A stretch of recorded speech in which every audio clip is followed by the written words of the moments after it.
And hello, everyone. Welcome to another session of Keep on the Shadowfell. I am Wandering DM. I'll be playing Vashard, the now third level Beastmaster Ranger. Let's go around the table and why not tell everyone who you are playing and which archetype you've chosen, if you've so chosen one at the moment. And I'll start with Sprig. Hi, my name is Bag of Snails. I'm a barking dog, and I will be playing Sprig, who is a rogue, and I've taken the scout archetype so that I might better run away from people who want to kill me.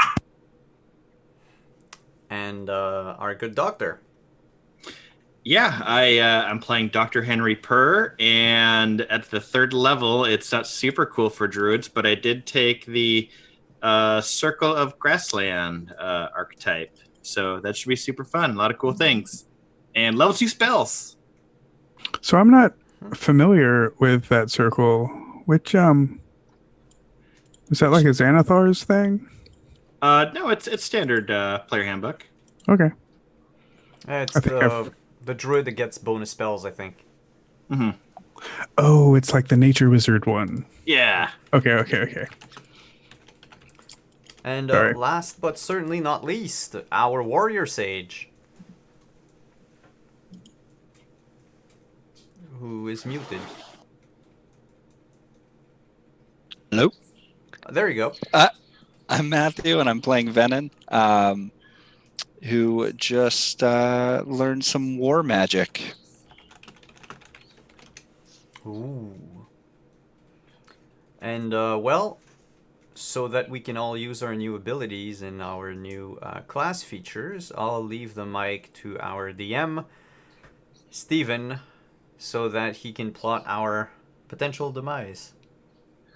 Take us away.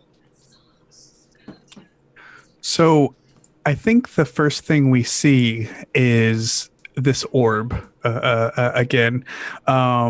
Maybe the feet of you all in this old cemetery. We can see an overturned wagon and bushes kind of out of focus in the background.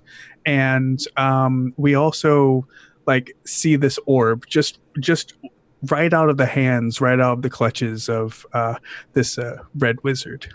And in the orb, just as we ended last time, we see the face of a woman, gaunt and pale with dark eyes and red lips. And as the camera pans, it goes into the orb, and we see standing in this dark twilight cathedral, this woman. And she turns and she says, "No! How can this be?"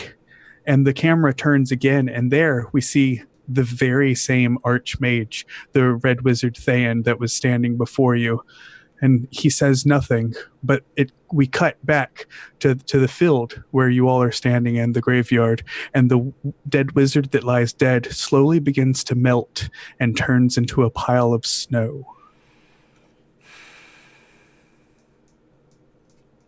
I don't think that's supposed to happen when you. Is that normal for killing a wizard? I don't know, I've never killed a wizard before. I'm going to go with Vashard on this one. Venom, if we killed you, would you turn into snow? I would not.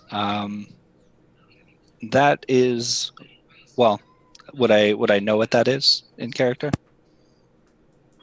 Did you take your second level in wizard? I did. Yeah, then you'd probably know. I'll say that, friends, that's a simulacrum spell. That was merely a duplicate of the wizard, sent to do his bidding. But it's snow, not a pastry. What? Simulacrum? Isn't that a type of jelly-filled pastry? No, I think he means that it's a copy of the wizard. Oh, I might just be hungry. Is there anything left of the simulacrum? Like, was it wearing the clothes left, or did it all melt into ice and snow? Yeah, turning back, you can see like everything turned into ice and snow. The orb that he was carrying even has like begun to melt, and you can tell that it's just like a giant ice ball, not an orb at all. Damn. I was really hoping for a payday. Well, I'm gonna start scooping up some of the ice and snow and put it in the bag. All right. One of the knights step forward and says, "We need to return to the citadel. She's not doing too great." And he looks over to the war wizard that accompanied you. Her face and arm are burnt in streaked lightning patterns. She breathes heavily and hangs on to one of the other knights beside her. We do appreciate your help. We most certainly wouldn't have made it without it. Aye, and we wouldn't have made it without you either.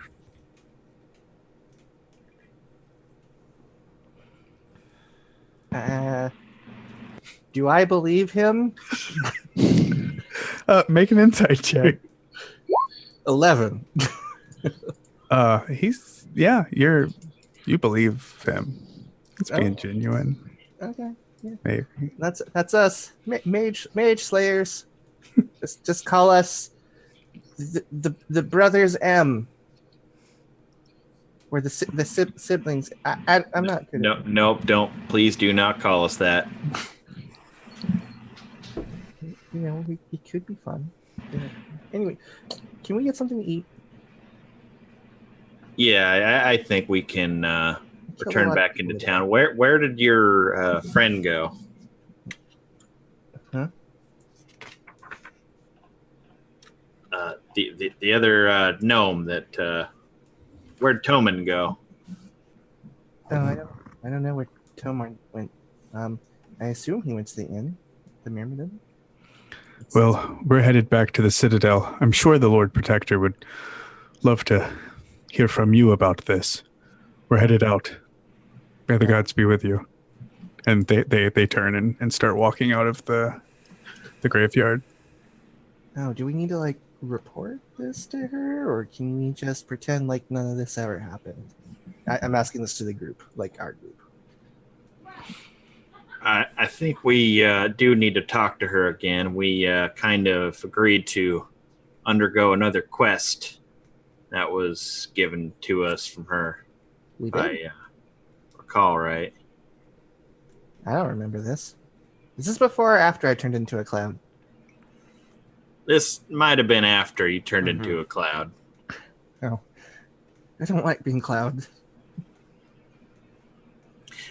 There's a lot worse things that could have happened to you. That was probably the best case scenario. Yeah, it's not wise to drink of liquids you don't know about. Well, how was I supposed to know it would turn me into a cloud? Well, I think that a good rule of thumb is to not put things that you don't know what they do in your mouth. But then how am I going to find out what they taste like? I mean, you can take a sip, not take the whole thing. Oh. We lost a Venom. This is what happens when you drink random wizard's potions. You randomly disconnect from your internet. That was a potion of disconnectivity. Yeah, let me fix a little. Just so you guys know, this show is brought to you by No one. No, actually, that's not true. This show is brought to you by Mage Hand Press.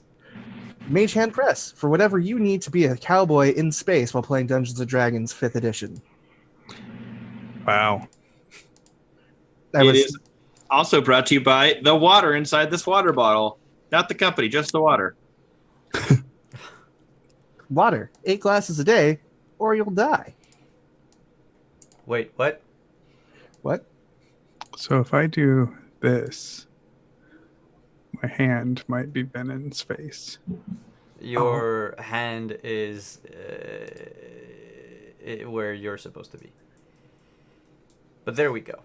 We'll do that for the meantime. We don't have the map or anything, but they see all of our nice faces over the overlay. Oh god. No cut. I'm sorry. Right. Well, you gotta do what you gotta do. Oh. And Venon's back. Hey! Well timed. Thank you. Thank you, MK. The Thayan wizards got him. This is what happens when you mess with the Red Wizards of Thay. Yeah, I don't know. Someone didn't pay the cable bill.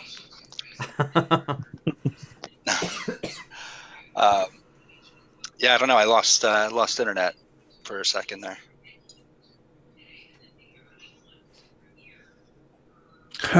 So yeah, you all stand by a big wet puddle, and you notice that Sprig's bag is moist on the bottom. Well, I put the snow in like an exterior pocket, so that way it doesn't ruin everything. So, the side of my bag is wet. Sprig, you know this is going to turn to water and just seep out of your bag. But it's like magic water, right? I'm not sure. Sprig, I highly doubt it. Okay, but how can you make a simuracum unless without magical water? Like, isn't it then magical because it was used? It was a person 5 minutes ago. That it was. And I think we should go back to Martin as fast as we can, because if that wasn't the real wizard, where is the real wizard? That's a good question. So, I mean, I guess that's the question. Do we go back to Martin right now, or do we go to the Lord Protector Sale? November. The lady with the scar face. Yeah. I still wish she got that. Well, we could always split the party. I'd personally like to go visit the woman in the keep and get a little bit more information on our next task we're supposed to complete for her.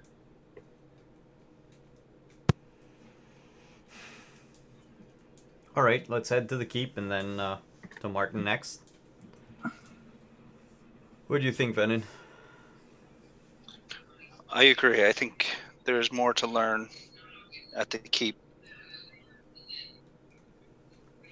Cool. So yeah, we all see you walk back through the entrance of Suzail, and we see a high eastern sun rising.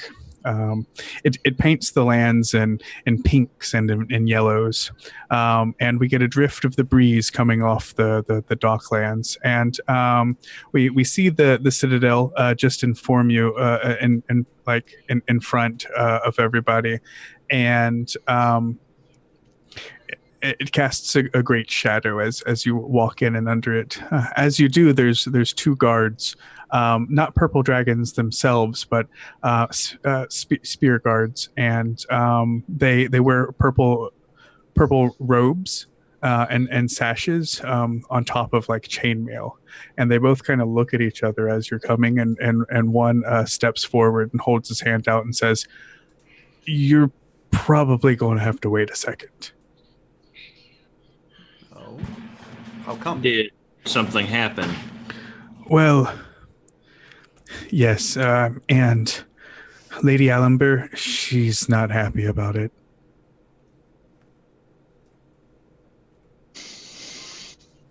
What happened? Well, that friend of yours, Marlin, he's disappeared.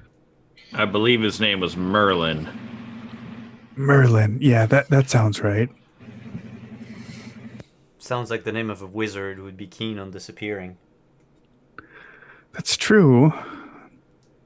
But anyway, he stole some things before he vanished, and The Lord Protector isn't very happy about it. I wouldn't go in there right now if I were you. Oh, that's fine. We're good friends. And I'm just gonna walk past. So you walk past and open the door right as Lady Allenber is slamming her fist into the table. Several mugs jump up on the table. One falls off and rolls on the floor as a frothy liquid splashes out. She shouts and grits her teeth and says, "How can you have let this happen? Wasn't anybody guarding it? Or him?" Everybody kind of just stands there, not kind of waiting for somebody else to answer. She sees the door swing open and she looks and she says, "Oh, Sprig, you're back." I don't know why you keep clouds in your pocket, but I don't recommend it. Also, the Thayan is made of snow, and now they're not. Made of snow. A simulacrum, I guess you're saying. Yes, a simulacrum. By the gods, this gets worse and worse. Bring your friends in. We have things to discuss. Oh, okay. Hey, guys! I stroll in, hand on face. I go in. So I think the first thing we hear, we all the scene cuts and we can tell that some time has passed. You're all sitting with her around one of these blackened tables, and there's a chest on the table that is open and empty inside, we see. And she says, "Your friend, Martin, while you were gone, and while I had left my best men protecting this, seems to have made off, not only with his book of information, but with the Stone of Thalgor."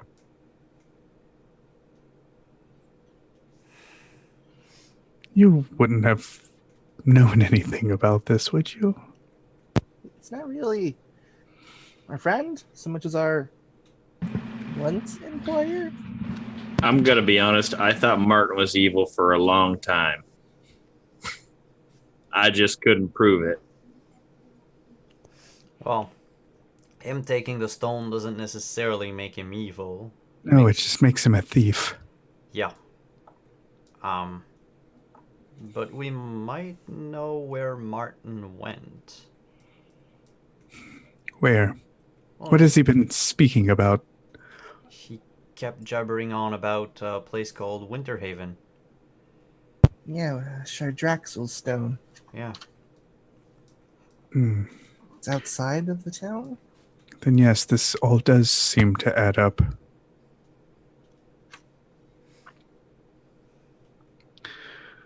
Interesting. And he didn't wait for you to come? Apparently not. I mean, he wanted to run a lot earlier. Once he found out that the Thayan was onto his position, apparently he's been running from them for a while. Probably just saw an opportunity to get some distance.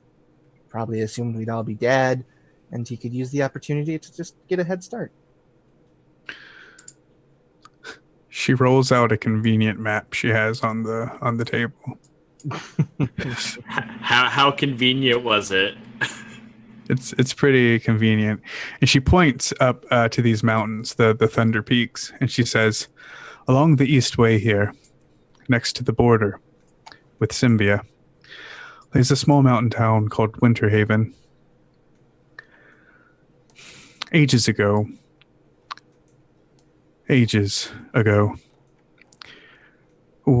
Purple Dragons built a keep there in order to protect not only from encroaching outsiders, but from a powerful dragon that ruled the peaks. I think that keep must have something to do with this. Would you travel to Winterhaven? Of course. Wait, well, I mean, hold on. I mean, hang on.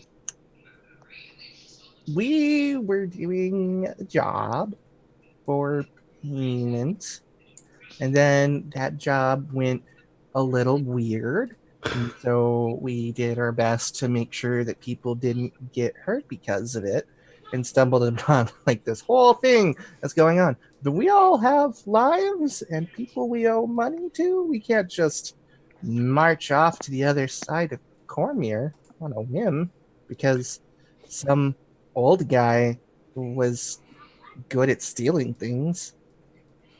She nods to a steward that's close. The steward walks over and she pulls out a heavy leather sack and tosses it on the table. It jingles ferociously with a very familiar sound as it hits the wood of the table. Okay, we can do it. It's the sound of snakes, isn't it? Yes. Jingly snakes. She says, history books say that Shardraxel was slain by a knight of the order. Most likely, that is the heart that Martin seeks. This knight of the order was given reign over the keep to the east. I think that you should check this out. Make sure that that dragon was slain, and make sure that Martin, well, that he doesn't get his hands on that next stone.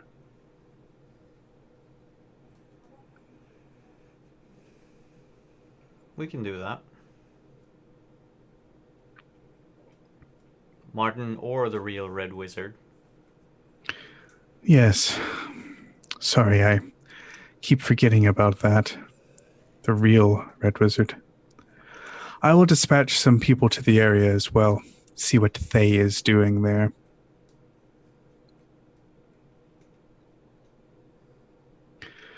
There, just to clarify, the keep that this knight got, that's in Winterhaven, or is it somewhere else? Right outside of Winterhaven. I just find it conveniently located to all of the goings-on recently. It must have something to do with this. Did the knight have like a name? Or? Keegan's Keep, they called it. Sir Gerald Keegan is what the sages have advised me while you were gone. Gerald? Gerald. Sounds like somebody was starting to say Harold and gave up. And the strange thing is it's spelled with a J.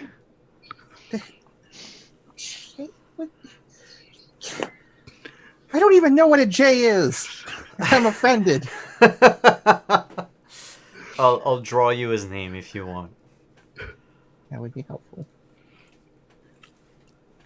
I assume it's Jerolt. Yeah. Which way would you suggest would be the best route to get there? I would suggest taking the road north to Arabelle and then across the Hallock Forest. What if we took the river? You could get us a ship, and we could go out on the river. And down the Thunderflow.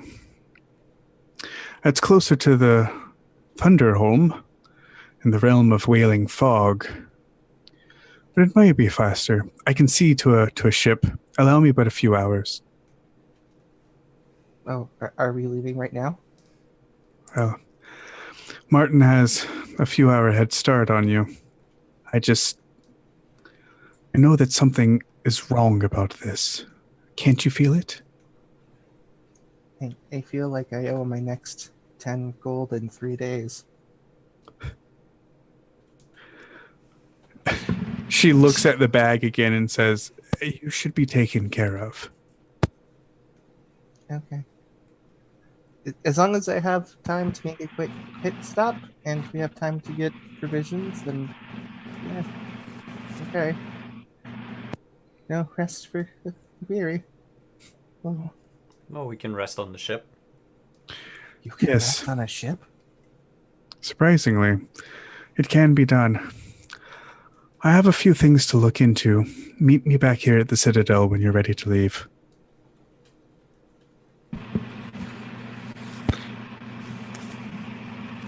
All right. That will do. She gives you a Alright. nod and pats the steward on the shoulder and turns around and begins to walk up the dark staircase behind her again.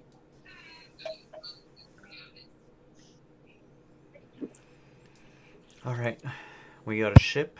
Now we have about 3 hours to find a vampire. No, wait. We want it to be bred pirates, not bred vampires. Yes. So you have 3 hours to find a baker. Abduct them. Abduct them. Okay. Before we go, I've been collecting a lot of money. And some of it is your guys's. And Sprig is gonna put down like 200 silver pieces and and 80 gold pieces. I'm not really good at keeping tabs on things, but I think this is about most of what we found. Some of it might be mine, but I'm not sure. So I'm not good at counting. Can somebody else divide this out? Otherwise, we're going to be here for a while. There's still that chest full of coins back in the Yeah, estate so- as well. What's in the chest? Oh, the bag that she threw on the table? Yeah, in the bag. Sorry. I'm sorry. What'd you say, Matthew? That was the chest of pennies. Right, yeah. Nope. Nope. Nobody knows about that. We're not hauling copper around. Inside the leather bag is 100 gold pieces. She made it sound like a lot more.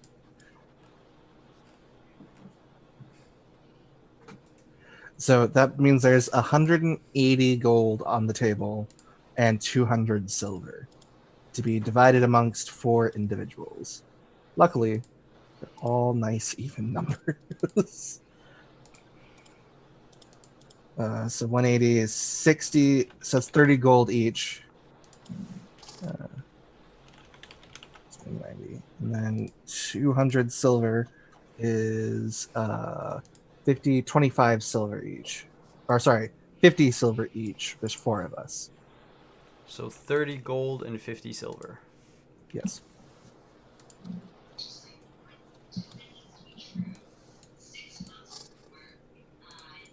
That's like a pound worth of silver.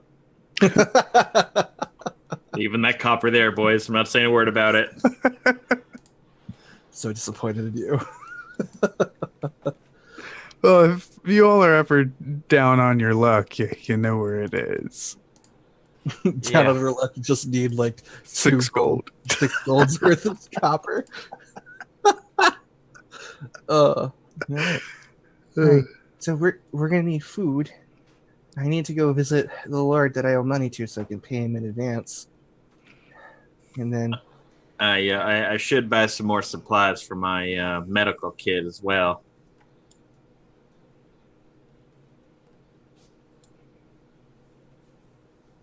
I agree with that statement. I don't have much to buy anyway. Probably some rations and that's it. I should probably stack up on arrows. I seem to be going through them. What about you, Mr. Venom? Do you need to buy like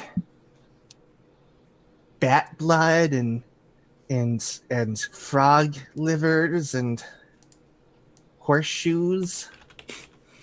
Yes, I will need to restock my component pouch before we leave, but other than that, simply my sword and shield will do.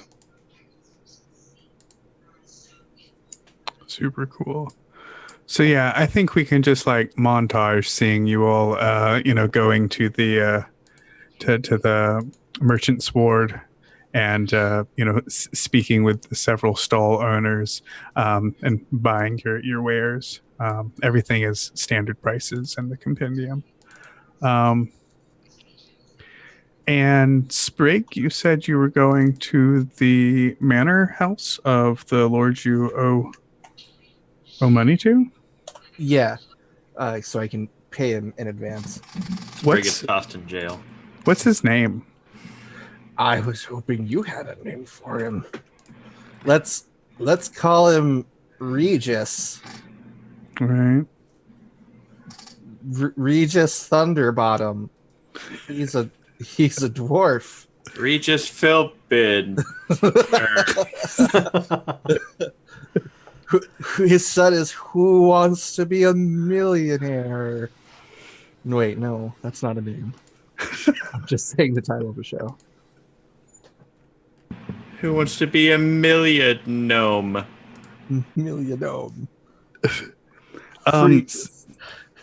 So yeah, I think then we see Sprig again after the short little montage, standing in front of this walled off villa in the northeast section of town, and this villa is closed off very much like the Cormeral estate, and we are able to see a large fountain out front, and Sprig walking up to these large, kind of imposing wooden double doors, and there's a servant there, and he says, "Sprig, you're here early, I see." Hi, Jeremy. Yeah, I'm gonna be out of town for a little bit, so I need to pay up. Now, the Lord Thunderbottom will want to speak with you about leaving town. You didn't let us know you were leaving. And that's what I'm doing now. It came Well- on suddenly. As soon as I found out, you're finding out. I've only got about 30 minutes of notice, more than you know. He reaches out his hand and turns this like crystal doorknob that opens into the estate. He's like, "Well, I will fetch the Lord Thunderbottom." Thank you. Yeah, he walks in. He shows you to like a seated area in the foyer of this estate to ask you to wait there. You can see there's an extravagant house here, and a large staircase that makes itself up, curving along the wall. And soon we see Regis coming down the stairs, waddling as he does with his short little legs, or maybe it's his rotund stomach that keeps his legs from being able to work efficiently. But he comes and he says, "Oh, Sprig, I see you're here a little early this week." Yeah. I came into a little bit of extra money and a job opportunity. Very interesting. He like taps his fingers like on top of his stomach. He just kind of like lets them sit there as he like walks around, and he says, "I like this. Very astute of you to come and pay up early. So, how much will it be today?" I count out 16 gold pieces, and then I count out 16 gold pieces, and then I count out 8 gold pieces. I'm like, 2 16s and an 8.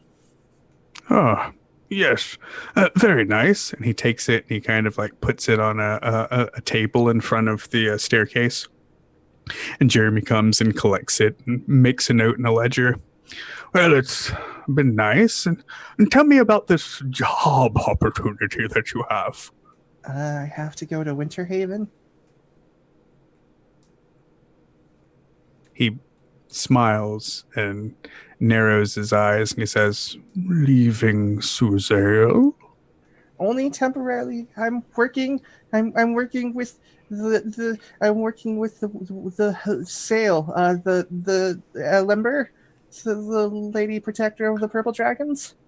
Uh, at first I thought you said something about a timber sale. I don't know what that is.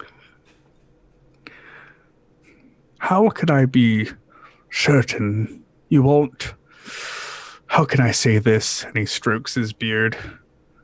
Run away from your responsibilities.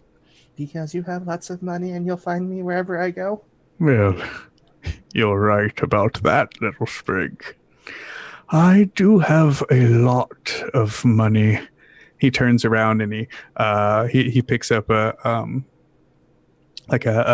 crystal goblet and drinks a fine wine from it. And he finishes it and he wipes his mouth with the bottom of his beard and he says, And you'll be back for your payment next week?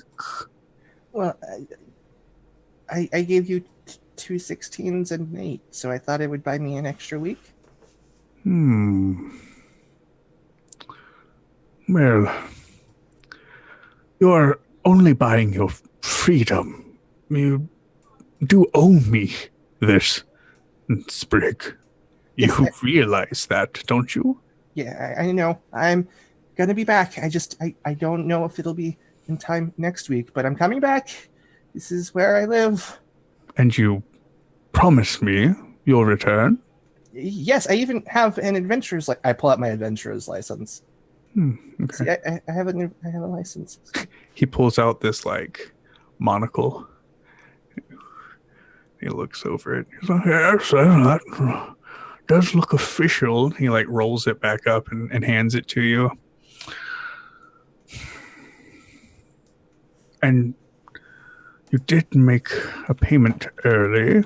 Will you make a persuasion test for me? Oh boy. And you can do it with advantage since you're paid forward and have an adventurer's license to show him. Oh, sweet. 20. Well, I believe you, Sprig. You've always been a gnome of your word. But do know, I have my enforcers, and if you're not back, I will find you. Okay, I'll be back, I promise. And I'm just gonna get up and just bow and do the backwards walkie bow. Jeremy shows you out and he says, now you have fun wherever it is that you're going and be safe. We'd hate if we were unable to see you again, Sprig. Of course. Yeah, see you in 2 weeks, Jeremy. Vroom. Just rogue speed away. Little dust cloud is left. Did anybody have anything else they wanted to do in Suzale before we leave? I just bought a new healer's kit, so all my charges are back. Cool. That's about the only thing I needed. Wait, are we gonna pick up Simon Squire? Yeah, we have to pick up Simon Squire. I was going to say. Oh, okay. Sorry. I'm just looking for his name. Tobin Longbrook. But I wanted to check with Venin if Venin had anything to do before. And then I would have kept Tobin for last. No, I'm just packing a bag. All Bring in right. some nice brandy, some honey to go with my tea. You know, the necessities. Ooh, that's true. Let me check what's the price of coffee in the Forgotten Realms per pound. It's not in the compendium. Yeah, I'm gonna need a little bit more town time too. I just forgot. I'll probably need some alcohol for this trip.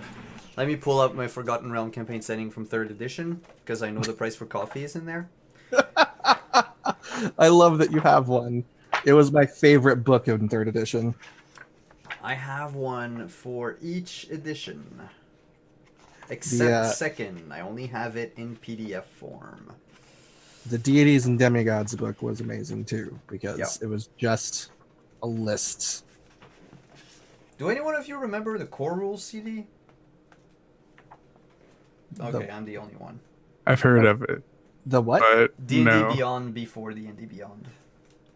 Oh, you mean when they were doing the playtest? No. It was on a CD that you got. It's the end of 2nd edition.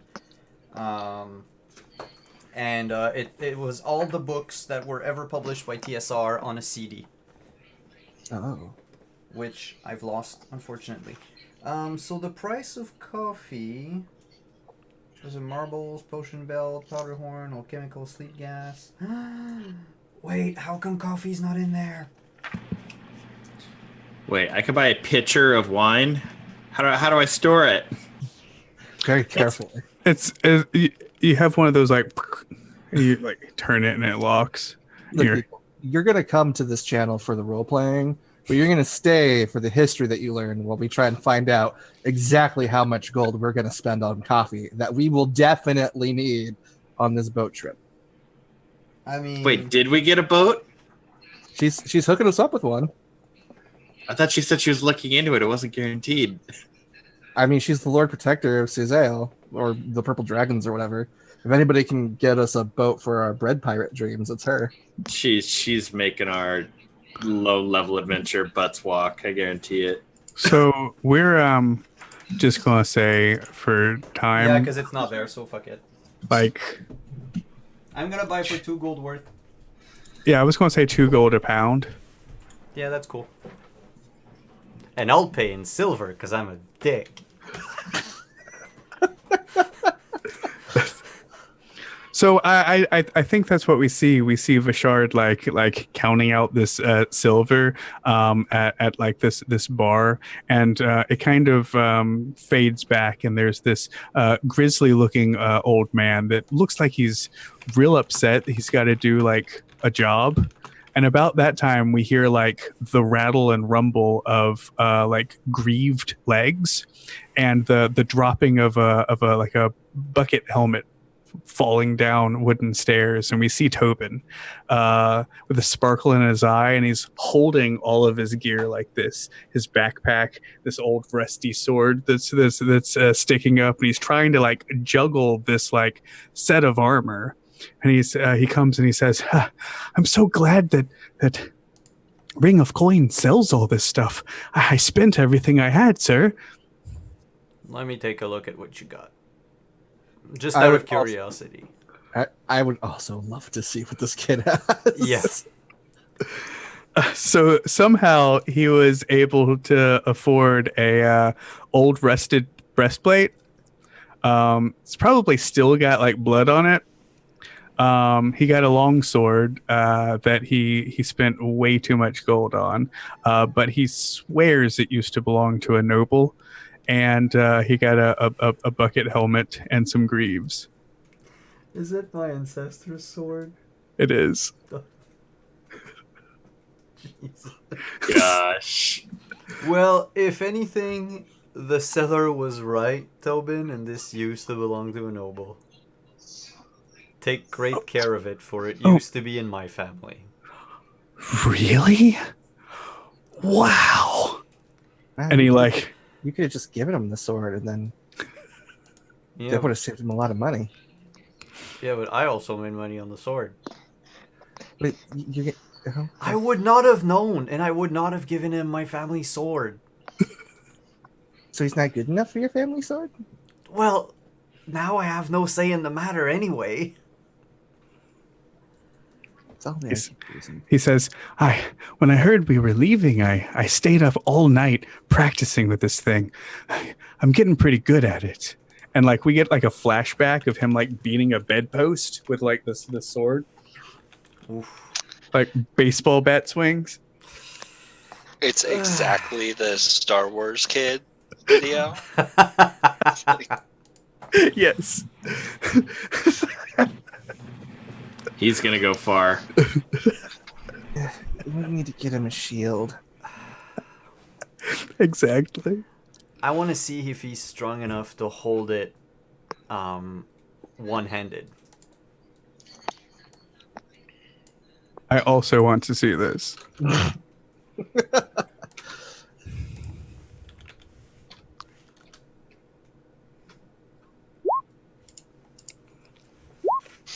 Oh, he's got a 12.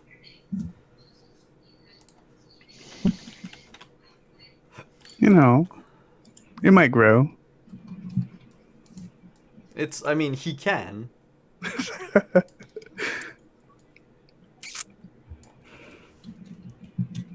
Kid, a sword and a breastplate is good and all, but nothing beats having a good bow at your side. Oh, that's true. I had a friend. Her name was Marcia. I used to watch her with the bow. She'd practice in the alleyway out back, aiming for all the barrels of Sue's ale. Oh, I wonder what happened to Marcia. Well, all right. You know what? I'll go get him a short bow. All right. Just so he can hunt with Makes me sense. or what have you, because I don't think he's gonna be much use in a fight for the moment. So I'll get him a short bow and I'll pay for it. Okay. He's like, wow, you really mean it? Well, yes, I do mean it. It's oh, 25 gold. You really, really mean it? Bashard, that is mighty nice of you. Haven't bought it yet. Well, I did see at Ring of Coins they had a used one. No. If I'm getting you anything, you're getting something new. And I'm gonna buy him a short bow and a bunch of arrows. So I think the next thing we see, he's got like all this equipment, and he's trying to hold this big bucket helmet that's like 3 times too big for him, and like trying to hold like this quiver and arrows and bow and everything. He's just like, I've never had anything new before. I'll never forget this, Vishard. Sir Vishard. Yeah. I'll have to get used to being called sir again. We're going by boat. We're going all the way to the Thunder Peaks. Oh wow! So you're embarking on an stories. adventure. Oh yeah. While we're on the boat, we'll probably, spar a bit and help you train a bit. I don't think you'll see much combat when we're there, because as a squire, your responsibilities will be mostly to tend to the camp first. And as you grow and get stronger and better at fighting, well, maybe we'll even have you follow us down into whatever crypt we're gonna have to go down to. A dungeon? If you're lucky, there might be a dragon in it. Wouldn't that be silly? There are no dungeons with dragons in them. Why would a dragon live in a dungeon? I mean, I've heard crusading for a castle, but I've never heard of a dragon in a dungeon. I did hear there were monsters in mazes. Oh, really? Minotaurs too. Well, you'll see soon enough for yourself. Don't worry, kid. I'll teach you how to shoot a bow, pick a pocket, unlock a lock. The important stuff. Wow. And I'll show you to stand your ground and not run away and hide. Well, running away and hiding is what's kept me alive this far, okay? Yes, but if the two of us train him in exactly our 2 ways of combat and outlook on life, Tobin is becoming a swashbuckler. that's true. I don't know what that is, but I also don't see a problem with it either. He's just standing there holding all this stuff. For now, let's just ensure that Tobin survives. Okay. Here, carry this, Tobin, and I just put my backpack in his arms. And he just drops everything. Arrows just roll out on the floor. Lesson number 1: how to transport your gear. And I'm gonna show him how to put the armor on, how to Alright. arrange the quiver so that it's fastened properly, how to, carry his bow around, Right.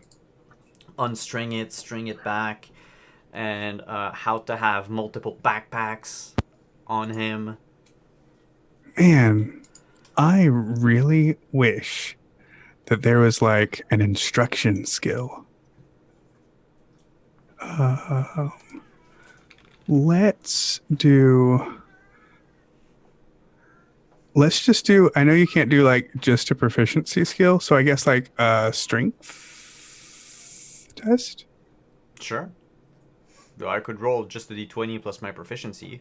Yeah. That sounds good. 15. Cool. He learns well. Good. Good. So, I guess we're off to the Citadel then. Yep, we are. He like throws Sprig's backpack over his shoulder, and he's got his bucket helmet under the other arm, and he just trots off towards the Citadel. And we're pretty sad when this kid dies. He's not gonna die. Don't say that stuff in front of him. I'm trying to make sure it never happens. It'll just be a real sad thing is all. From this point on, there's an extra objective to all of our quests, and it's keep Tobin alive. Eh,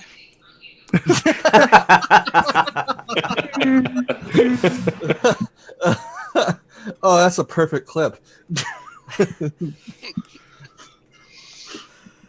Yeah, so I think we if everybody has like done, does anybody have like any other scenes that they wanted to play out, or No, I think I'm ready just to go straight to the lady and see if we're hoofing it there or not. all right? Yeah, so I think we and we're back in the Citadel, standing in front of Lord Allenber, and she says, "I have procured a boat for you, and it should take you up the waterway just to where you'll need to go. But you'll have to walk for a while." Oh, what's the hesitation on the word boat? Well, I know you were planning on a grand ship, but with such late notice I couldn't get one. There is a merchant's vessel that I've been able to get for you. And they just happen to have been making their way up the Wyvern Flow and through Thunderflow. And I think it'll do fine. Okay. It's a pile of crap, isn't it? I think right as you say that, we cut to all of you in the port, like at the dock, looking at this boat, and it's like a river barge that sells like vegetables. Like they travel up and down the river, like selling like vegetables to people. Mm-hmm. And there's an old halfling couple that argue way too much. And one of the halflings walks up and says, "Well, I heard you were going to be coming with me and the missus." I think I'll take my chances walking. No. "Well, we're headed all the way to Thunderholm." I mean, and then the missus says, Thunderstone. I have to tell him everything." And he says, "She never lays off. Thunderstone. Yes, we're headed to Thunderstone." But it's called Thunderhome. Isn't it? No, there's a Where's- Thunderstone right before Thunderholm. Oh, Well, Yeah. you see, geometry isn't my Actually- strong point. Thunderholm has been abandoned for quite some time and is rumored to be home to an enormous Dracolich. I doubt there's much of a market for your fruits and vegetables there, little halfling. Wait, a Dracolich? Yes, in Thunderholm, not in Thunderstone. We should steal all of its stuff. Dragons have horns. I could get out of debt. It's on the way. We could stop in by Thunderholm and Nope. just get rich. Well, let me bring up dungeon maps. Give me a second. Just because we defeated an arch wizard at level 2 doesn't mean we can tackle a Dracolich. I mean, but you're level 3, right? Level 3. That means we can do dragons now. We just I- throw muck in its face. That's all we gotta do. We get some powerful NPCs and we throw mud in its face. I cast invisibility and shout encouraging things from a distance. Oh no, a whole platoon went to Thunderholm not long ago to look into it, and they never returned. So there's a whole platoon's worth of stuff that we could conceivably salvage. No, Sprig. That we got to focus on the mission at hand. The mission at hand isn't going to Thunderholm. We got to find Martin and this. Keegan's Keep. What he's up to. Yeah. Oh, right. Plus, I mean, Right. Keegan's Keep might have a dragon in it, might have a horde in it. It's true. Castles always have lots of Maybe money. in even them. 2 hordes. 2 hordes. Okay, Keegan's Keep it is. So, are But if you you- coming or not? Yes, but if we pass by Thunderholm on the way, like maybe just a little pit stop. If this is the kind of barge I think it is there just like one large room that we all sleep in? Oh yeah, definitely. I'll mosey up towards Venin, and I'll say, Venin, can you make sure that when we get to Thunderstone, whichever way we take to Winterhaven does not take us too close to Thunderholm? Oh, Thunderholm's way up in the mountains. We should be okay. Alright, good. I just don't want to die. I mean, in fact, even I don't know exactly where it is. It's it appears on many maps, but it's quite hard to find. Would you say if a gnome had his mind really, really, really set on it, he could possibly find it? Oh no, he would be eaten far before he got there. All right, that makes me feel a little bit better. The hobbit whose name is Tusam, he says, eaten by what? Well, I mean, if the Yetis don't get him, the Dracolich certainly will.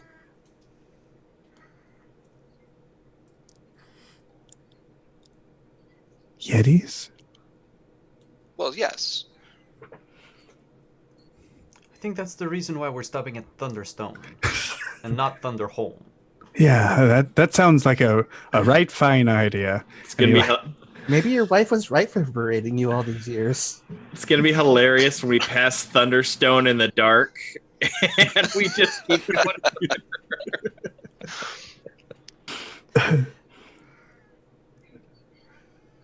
But yeah, just so for the first part of the trip, Sprig is just going to point at different vegetables and ask what they are. Like that annoying kid is like, "What's this? That's a butternut squash. What's this?" That's an eggplant. It doesn't look like an egg. What's this? That's also an eggplant. Just But a why different is type. it bigger than the other eggplant? Well, these are long, those are round. It's just the way that Shantea had it planned out. Okay, well then what's that over there? A carrot. I've seen carrots before. This doesn't look like a carrot. But okay, what's that? A potato. I knew that.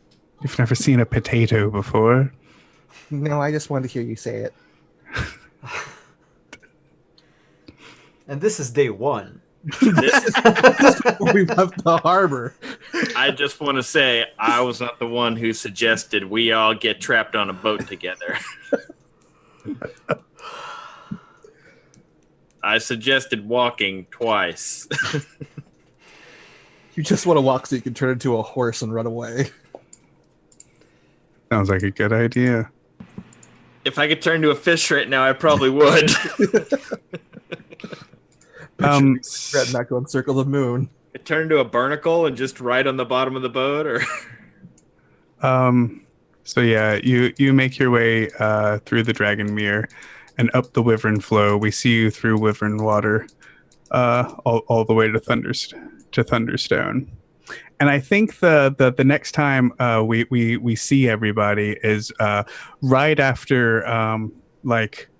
Tusam is saying bye to everybody. And I think that Vishard has like a new companion. I thought I would have found it in the Holic Forest, but that works Okay. too. I could have found. I mean, we stopped a couple Yeah, I times. stopped several times. we saved it. It was drowning in the water. Yeah, that's it. That's what I was gonna say. Like in one of our numerous stops, there was an old wolf that was about to drown, and we rescued it. And now it keeps following me around for some reason. Go away, dumb wolf. Well, I don't want it to go away, but It's I'm growing like, on me. it grew on me. So we see Mr. Tusam wiping the dirt off of his hands. His barge is completely empty, except for his wife that has her arms crossed and she's tapping her feet. And he says, "Well, it's been mighty nice having you all along this way. Perhaps if you're ever in Suzale again, look us up." I never want to get on a boat again. Oh. Why? You were so educational. Brig, I don't know if you know this, but I almost threw myself overboard several times. Why would you do that? Don't joke about that, Doctor. You're a valuable No. member of this team. Not to drown myself, just to get away for a little bit. There is such a thing as too much talking. That's true. That halfling did talk a lot. Bye! And we get a shot of both of them waving as they go back downriver. And I think for the next 2 days, you make your way along the trail, winding into the Thunder Peaks. Will somebody make a survival test for me? Ooh, I can do that. At level 3, because I'm a scout, I have expertise in survival. Oh Awesome. wow, do it. I have a 6 in survival. Oh, well, you might be better than me because, reasons. Well, you can help. Yeah. Let me double check to make sure. Yeah, even with expertise, I'm only level 4, so I'm just going to help. 14. That's good enough not to get to Thunderhome, right? Yes. Can I make a separate survival check just to see if I could spot the way to Thunderhome?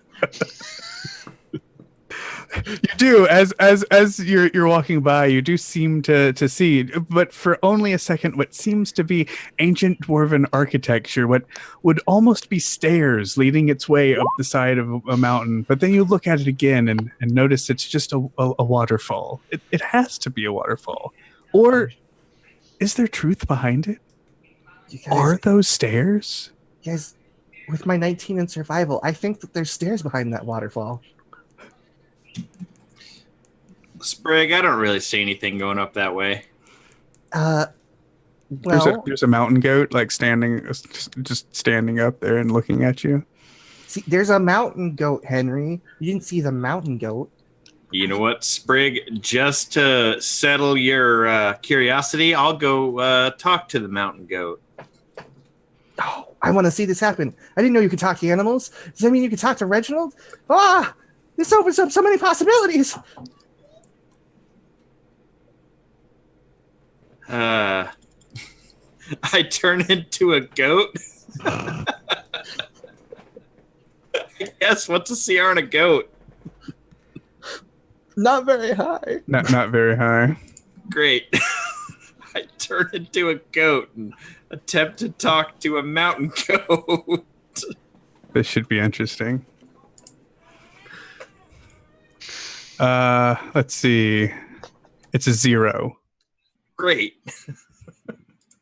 I can do that. Nailed it. I think the next thing we see is 2 goats just looking at each other. They look almost identical, except one kind of looks like the doctor. The other one seems to be chewing. I was wondering if you could shake your head like this several times in a row. Why?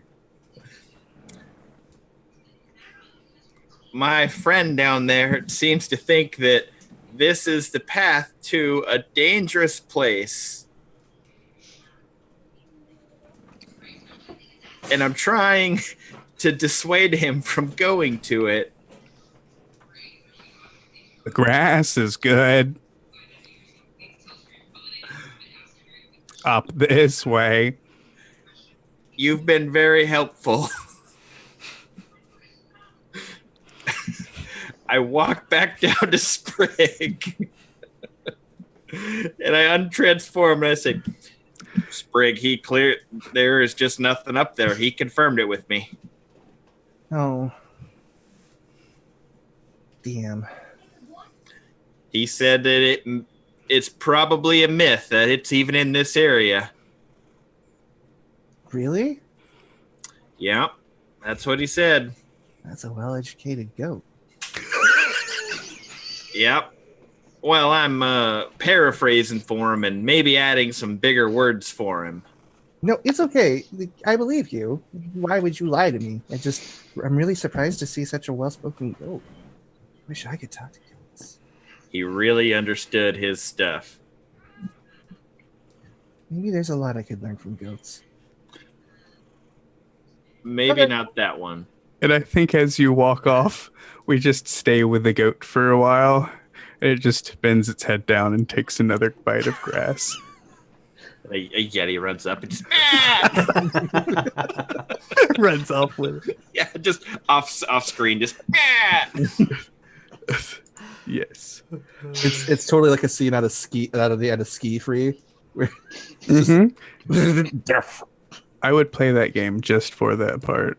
Do you know there's multiple Yetis in that game? Sorry, off topic. Off topic.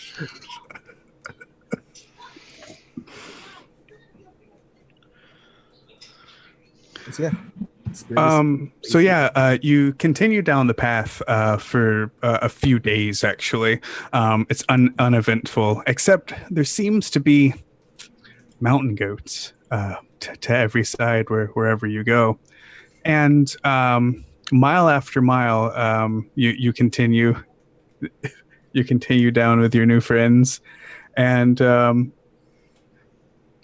but before one day you see smoke on the horizon. A while later, as you round a corner in what's become a road and look down into a clearing, you see a small farmhouse has been burnt to the ground. And its ruins are still smoldering, leaving a trail of smoke in the air. Mile after mile, you continue, and again, you see these farms that have been burnt to the ground. And you notice at one of the last ones a few dead kobolds. Would you like to investigate or continue on? You're probably only a few hours outside of Winterhaven. Do they have any pockets? Yes. just loincloths. I am inside those pockets. You find 3 copper pieces Hell yeah. Well, since and a cool spear laying on the ground. I take the cool spear. since we're Hey stalking, guys, look at the spear. It's taller than me. that it is. I don't think it's gonna fit in your bag, Sprig. Here, It's collapsible. That's the cool thing about it. Wait, please tell me it's actually collapsible. It's it's a collapsible sphere. Yeah. a Okay. telescopic spear. He just It's in my bag. Collapsible spear. I was thinking it like screwed together like a Yeah, pool yeah. cue. Definitely. Like you open the case, you like take out the pieces. So cool. I bet I can get like Knowing kobolds, it probably is a pool cue, but they've just made it a spear out of it. It's just it's a pool cue with like a kitchen knife tied to the end of it. Venom, do you think this is magical? I mean, it shrinks in size. I think you mean it's mechanical, not magical. Are you the wizard? Not particularly right now. He's wizard adjacent. A great scholar once said that any technology sufficiently advanced is similar to magic. So I suppose it is a type of magic. The magic of innovation. I don't know what that is, but it sounds pretentious and dumb. The more you know.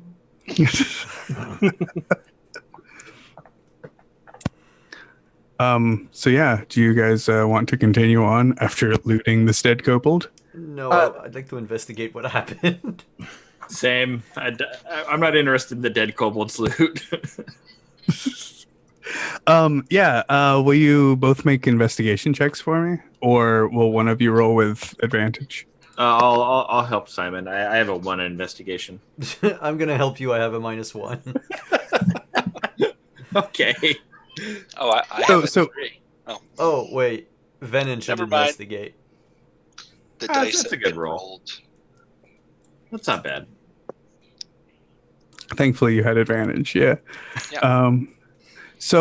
Yeah. You can tell that there was definitely a scuffle that happened here, and you can tell at the bottom of the farmhouse here, and in the former field of crops, there are like burnt down torches, and several of the farm's people lay dead, and there are also the same amount of kobolds dead. Another thing you notice, Sprig, as you loot this kobold, is that they each have this strange necklace on. It seems to be like a 7-headed dragon. All right, I'm taking those necklaces. How many are there?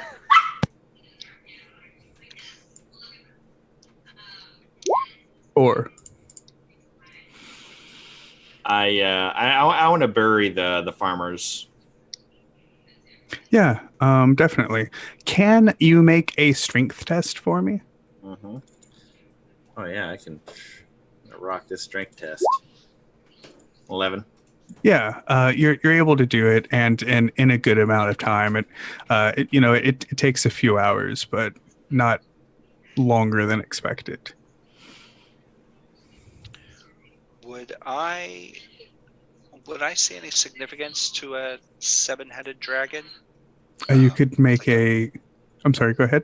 With like a religion or Yeah. history or arcana? Religion would definitely work. History would. 21. You can, looking at it, it's most definitely an emblem to Tiamat. And you also would know that kobolds are like dragon worshippers, and usually, around serving and doing the deeds of a dragon. Or a Dracolich, Same. All right, and I'll share that information. I say this could perhaps be. They could be allies of the cult of the dragon. We should be careful.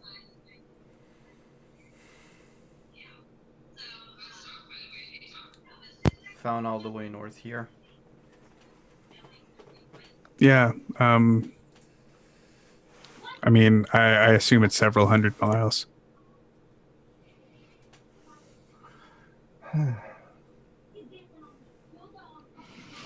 It's a shame that everyone had to die. Tobin speaks up and he says, "Well, I've heard kobolds aren't that much. I mean, I'm pretty sure we could take them." I reach up and I take Tobin's head in my hands and I just force him to look at the graves of the farmers. Always know your strength and the strength of your enemy, Tobin. And whenever a dog is going to bark and ruin your cover. One kobold might not seem like a lot, but when there's 3/16 of them coming at you, it's probably a smart idea to run.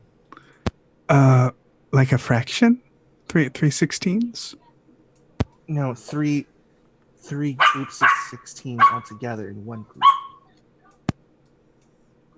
So like a fraction. No, just 16 kobolds over here, and 16 kobolds over here, and 16 kobolds in the middle, but all together is one. Isn't that like 72 kobolds? I can't count that high. That's 48 kobolds. Oh, yeah. That was going to be my second guess. Math was never my strong suit. All right, so a 6 in intelligence. Yeah, that's what I have.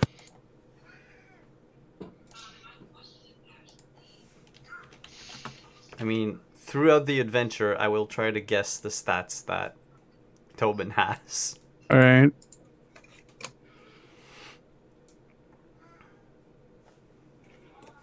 Cool. So I guess after a few hours, you know, pick up your gear and continue on. You do know that, you know, from signs perhaps that you've passed and the wear of the road, it's becoming like more of a road and less of a trail. You can tell that it's actually maintained and that there's actually some stones beneath the grass here that starts snaking its way down out of the hills that you were in. And eventually, you come to an area in the road where you start like coming out of the hills, but the hills are like growing around you, kind of like you were in like a small like gully or a very small valley almost, and the trees are becoming thicker and thicker closer to the road, and your visuals and line of sight are getting smaller and smaller around these tight curves that you have to do. And will everybody make a perception check for me? Yep.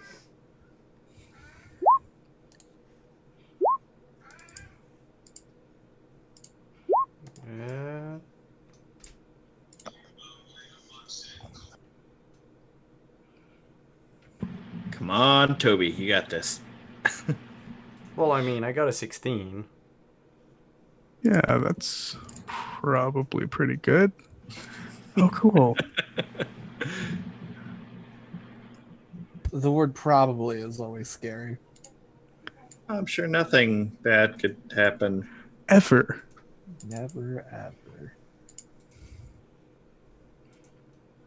Oh, yeah.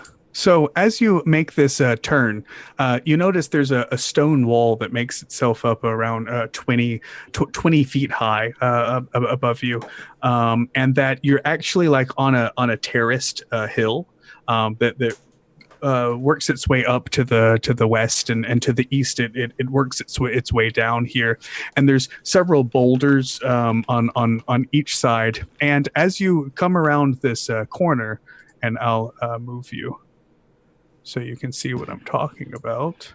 Boulders with just a little tiny rock holding them in place with the string on it, or No. Can everybody see? That's going to be my first question. yes. Cool. So yeah, like right in here behind this boulder, for some reason there are like 3 like spear tips just like sticking up from right beyond the boulder. I think. Let me see. Vishard had the highest. Oh, Well, technically, Venin has a Yeah. 17 on passive. so I think Venin like sees it, but right afterwards, Vishard, keeping his guard up, is able to see these spear points sticking up from behind this boulder. What do you do? I will, as silently as possible, let my companions know that I'm going to sneak in back of the wall. Yeah, there's a few trees over here, but before like it makes its way down. But there's definitely a way that you can sneak behind there. All right.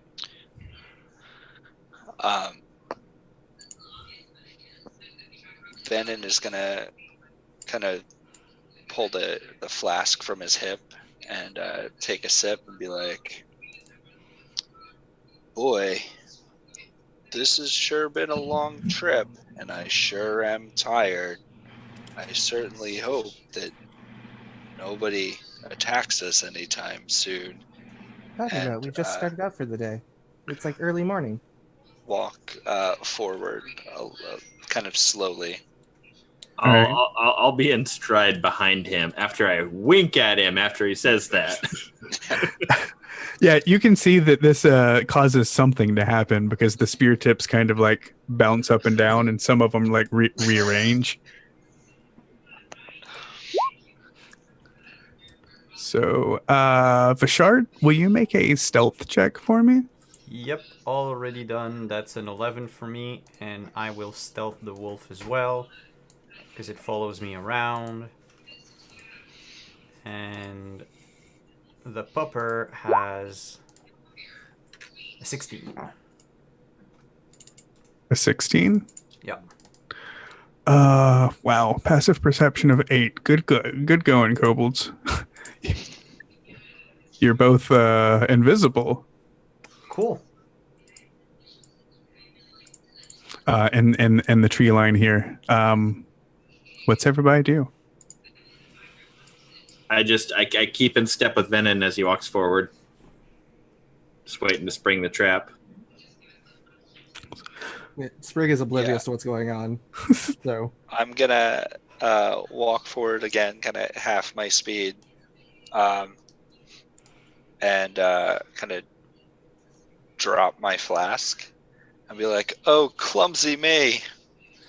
I dropped my flask. I've clearly had too much to drink, and I'm so tired." You just started drinking. What are you talking about? I've seen you put away way more ale than that. So about that time, you hear a wail come from the other side of the road. And suddenly these kobolds all jump out. Can I, the moment they jump out, can I rush up to some of them? Yeah, that's fine. Okay. Let me check. And then after that, or how about we roll initiative now, and then you sure. get the prize. Okay. Since you were hidden. All right. That works. Okay. Cool. Appreciate it. Well, not 20. Uh-oh. I should have cleared this beforehand. Dr. Henry. That one. Sprig is just completely oblivious. Venin, what's going on? Venin, why'd you drop your flask? Venin. Oh, shit.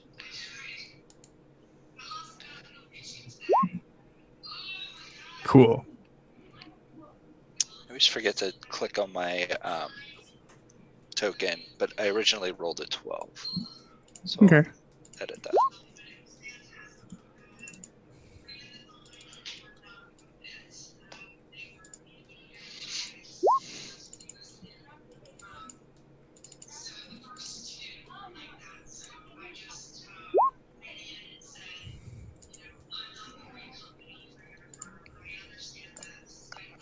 So hey, Vishard, I guess you get 2 actions then. Alright, so my first action will be to go here with the wolf here. Flank the kobold and kill it real quick.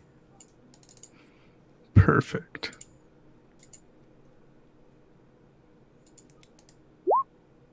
Is it with advantage because I was hidden? Yes. And it's with advantage because you're flanking. Oh yeah, that too. So 15. Yeah. 15 hits. For 13 points of damage. And yeah, you kill it just outright.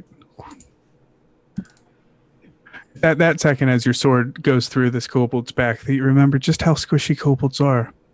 Mm-hmm. The other ones seem to take start from this. You can notice the ones down here are just the spear holders, like this one. Mm-hmm. And across the way, you hear the flapping of wings about 20 feet above you. And you should also be able to see this real big, tough-looking one over here. Yep. That has like a spear and sword and like a shield that might be made out of like a turtle shell. From this distance, you can't quite see. But it's a sweet shield. But yeah, that I think makes it Vishard's turn. All right. So 1, 2, 3, 4, and the wolf is gonna move here. We're gonna flank and do the same thing, rinse and repeat. On a 20. Oh wow, that hits. For another dead kobold. Definitely a dead kobold. And wait, I was here 1, 2, 3, 4. 1, 2, 3, 4, 5, and then 6, 7. Just so we flank the next one for the next turn. Yeah, definitely. But that's... Oh, and as a bonus action, I will cast Hunter's Mark on that one. Sounds very appropriate. That one has been marked. Cool. So yeah, this one moves out yelling, and it's like making like commands and like pointing over to you. Do you speak Draconic? I do, because of favorite enemy. Oh yeah. I do as well. Okay, so anybody speaking Draconic can hear him saying, like, "Get them! Those! Pick up the rocks! Get them over there! Drop those rocks on their heads!" Whew. Glad they were pointing at us. And that would make it the these kobolds up on the cliff. We see them like run, and they have these large rocks in their hands. They jump off the cliff, and as they do, these wings like sprout from their backs, and like giant bat wings almost keep them like bobbing up and down in the air as they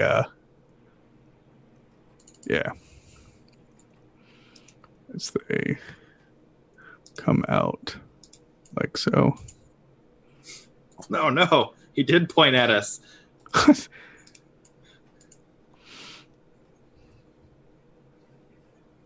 And I'm sorry, just a moment. Okay, cool. So they will wait and scowl at you, and that makes it Venon's turn. All right. I am going to... How high up are these flying ones? 20 feet. 20 feet. All right. I'm gonna pull out my 2 hand axes. Okay. And I'm going to throw one at this first. 21 to hit. That hits. For 10 damage. And you were throwing it at this one? Yep. Cool. Yeah. So you hit it, and with a thud, the axe sticks in its chest, and its wings like engulf its body as it spirals and lands in the dirt with a thud. All right, and I'm gonna kind of just still kind of casually walking forward, and throw my second one. Use two-hand fighting or two-weapon fighting to Okay. throw it. 15 to hit. Yeah, that hits. Um,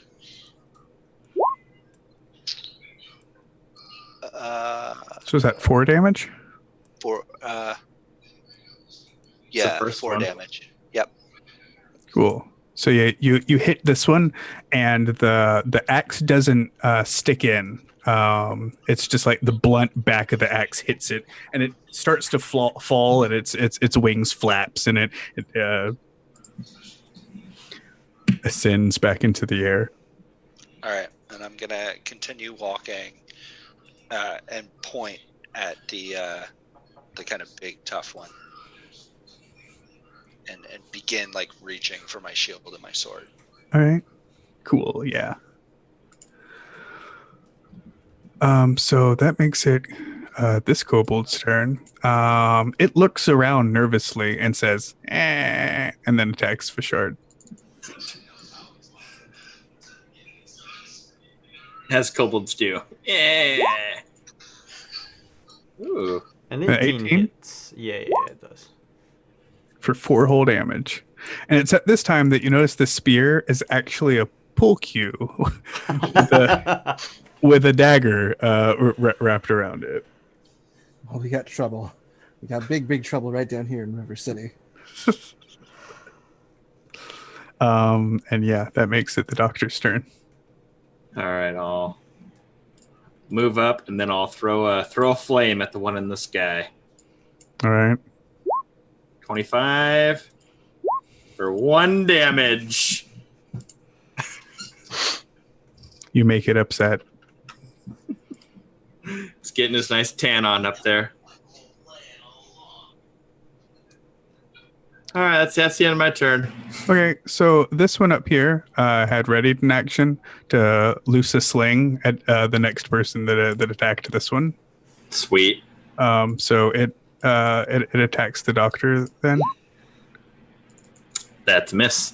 That's definitely a miss. Yeah. It bounces off Fashard's foot behind me. Says, ow. What the hell? Right. Where's this coming from? All right, so let's see. One. Oh, I'm in the wrong spot. 1 second.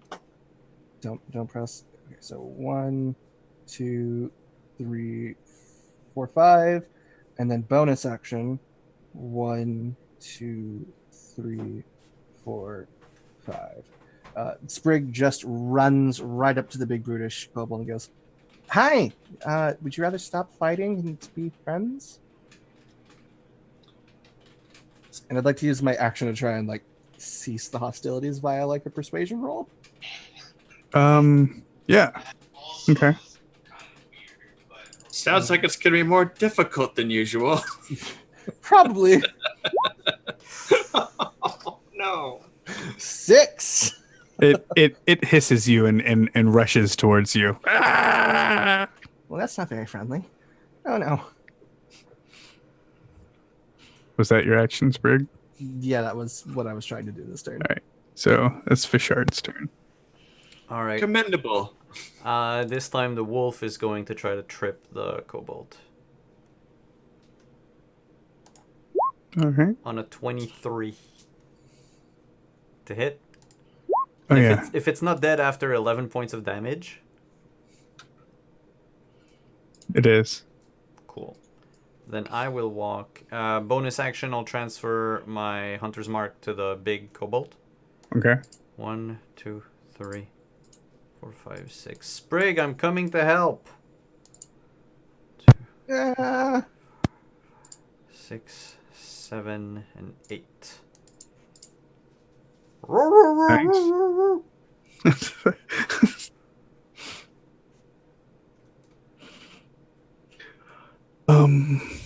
So yeah, that was a move, a bonus action, and action. Cool. I do full So- action economy.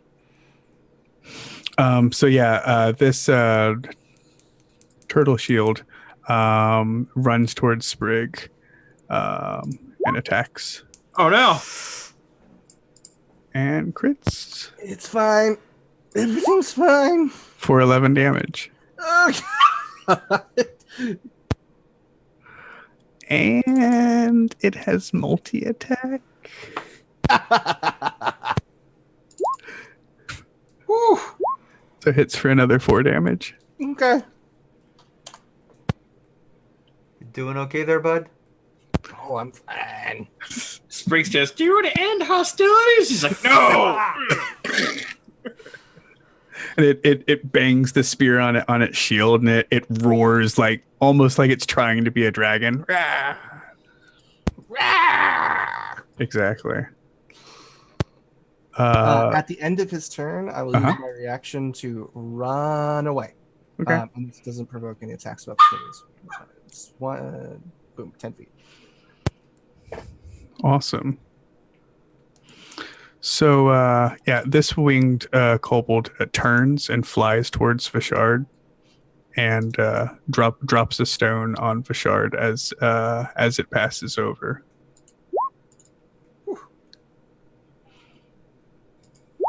For 7 damage. I don't want to be that player, but technically, doesn't he have advantage because he's on higher ground? Yes, So but Do they have pack also has tactics? sunlight sensitivity, and because it's daytime, Oh, nice. Okay, I just want to make sure that I was kosher. not getting crit. Yeah, no. I was actually I would have taken the crit, like if it, if you had forgotten Right. an advantage somewhere or something, I'd be like, I'd rather. I appreciate it. I think that makes it Venon's turn. All right. Yeah, Benin draws his sword and shield and closes with the big guy. Actually, draws just his sword and is Ooh. going to It's got a attack style on two-handed. him. A 25 to hit That definitely hits. for 10 slashing damage. Ooh, that hurts. He tries to bring his shield up, but it bounces off his shield, like hits him straight in the forehead, knocking his helmet off. All right, and if he moves, he'll take 1d8 thunder. Thunder. Double marked. Awesome. Did you want to do anything else? No, that's it. Okay. And that makes it this kobold's turn. And it rushes and attacks Finnan. And definitely misses. And that makes it the doctor's turn. All right. I'll move right here, and I'll look up into the sky, ready another flame in my hand, and throw it at it. Ooh. Yay! Come on. Yes. Yeah. Wow. Thank God it wasn't double ones. That would have been the worst. So yeah, again, you hit this. This fire leaps from your hand and engulfs and explodes almost in sparks as it hits this kobold, and the kobold just spirals quickly to the ground and lands in a cloud of dust beneath it.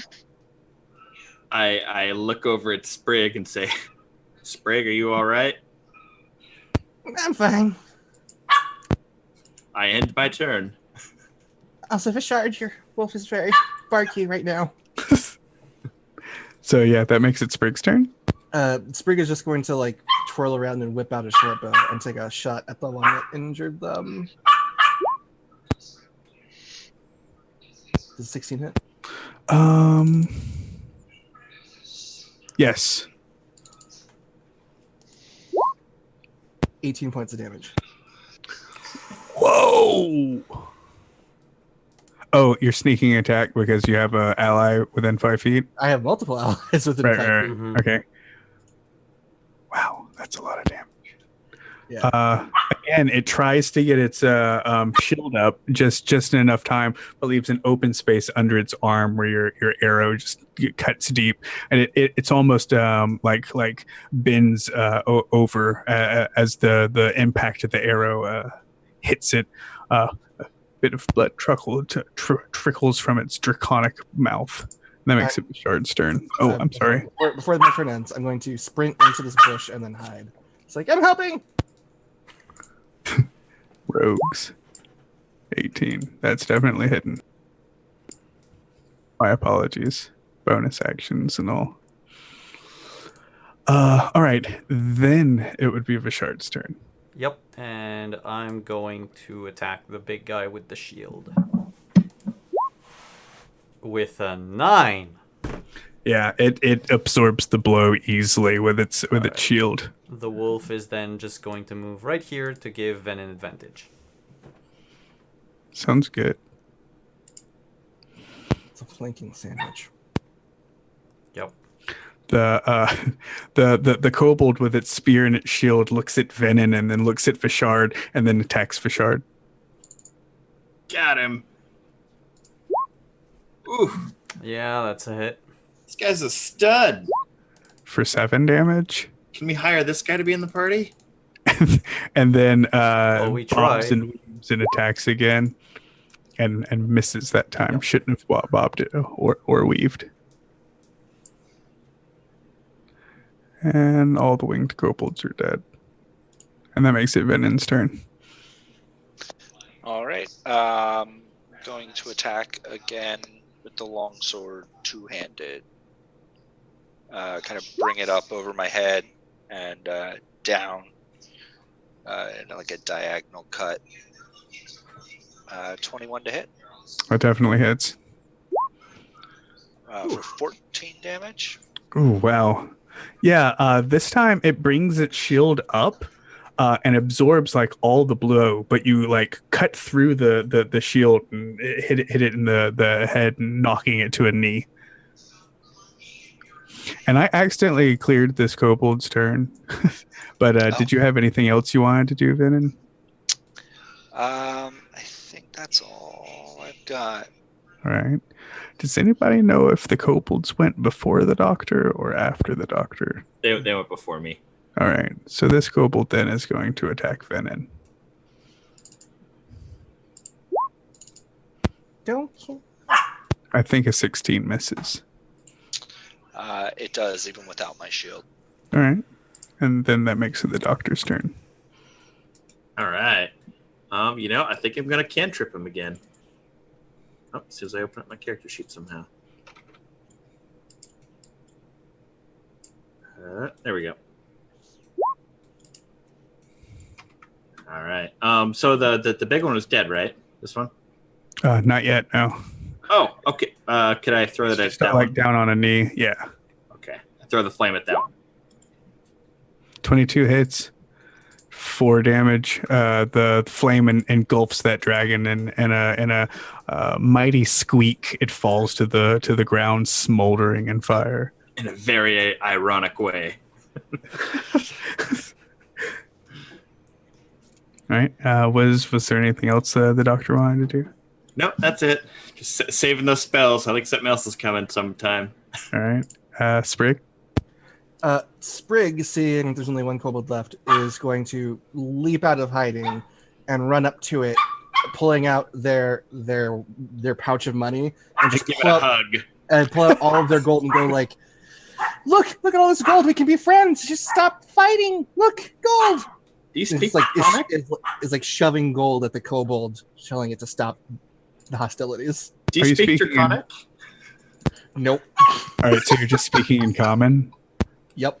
All right. Will you make a persuasion test with me with advantage? This is amazing. 6. Yep. Yep. It hisses. And I think that's Fishard's turn. There's only one way the hostilities are gonna end. With a 12? You hit it just nearly. Should have moved the wolf. But anyway, 12 plus the d6 from my hunter's mark. That's like an 18. That's a dead kobold. He absorbs your damage and sneers at you. Little did you know he was the fearsome Draco Lich in disguise, as Oh, God. Tarask's rain from the sky. Wow. I'll use my action to run away. He's like, I chop the wolf's leg off and I run. Oh, Yeah. no. And I think we see you all standing around these kobold corpses, and we cut to black for the commercial break. Oh, yeah, sure. I could actually use 2 seconds. So we'll be right back, folk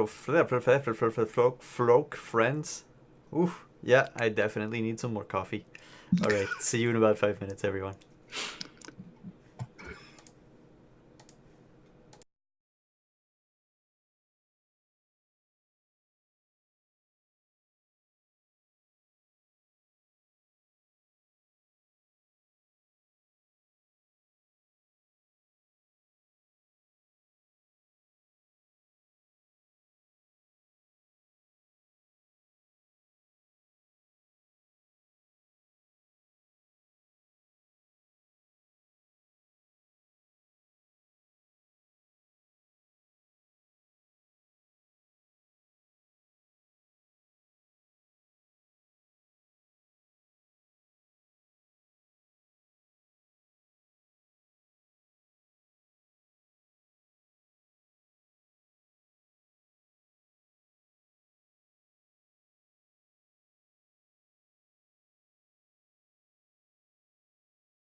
And we're back.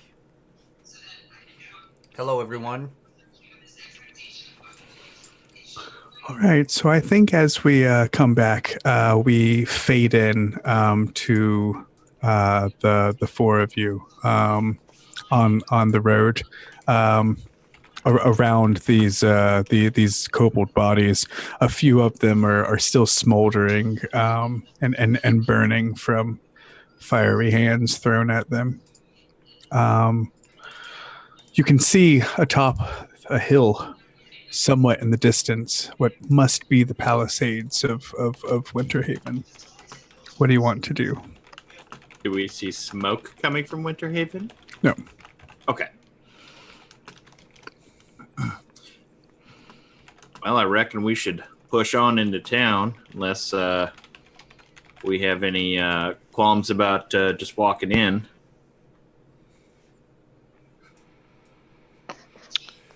I loot the corpses. Oh yeah, speaking of that, is that shield totally wrecked that guy had, or? Sprig's able to find 9 gold pieces worth of silver and copper, and that shield is totally wrecked. I apologize. All right, no, that's fine. I'll find a different non-metal shield somewhere. Oh yeah, because you're a druid. Mm-hmm. Cool. It's fine. It's fine. I'll find one somewhere. Sprig, you can also tell that all of them also have these Tiamat necklaces on. Mm-hmm. I'm taking those. Are you wearing all of them? You have like No, they're in the bag that Tobin is carrying. And there is another that has a note in its pocket. The one with the dragon shield. Okay. I pull out the note and I look at it. It's furious scratches. Most are up and down. Some are sideways and diagonal. It's quite appealing. Clearly, whoever wrote this was in a frenzied state of mind. What does it say? And I hold it up. what does it say? I'll grab it. It's written in Draconic. I hand it to Venom. I read the note. It's a note that says, keep pushing on them. Soon, the people of Winterhaven will bow before us. Don't let anyone come in or go out of the town. All of these farms will burn for our Dark Lord. Signed, your friend, Irontooth. XOXO. Yep. What do you reckon any of that means, Venom? Well, you see, Irontooth is clearly the leader, and these guys were supposed to keep us from, keep people in general from going into Winterhaven, and anything beyond that is supposition, and you shouldn't get into that. What do you think it meant about the Dark Lord?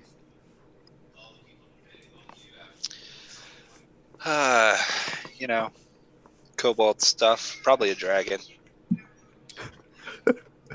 Could it be Martin?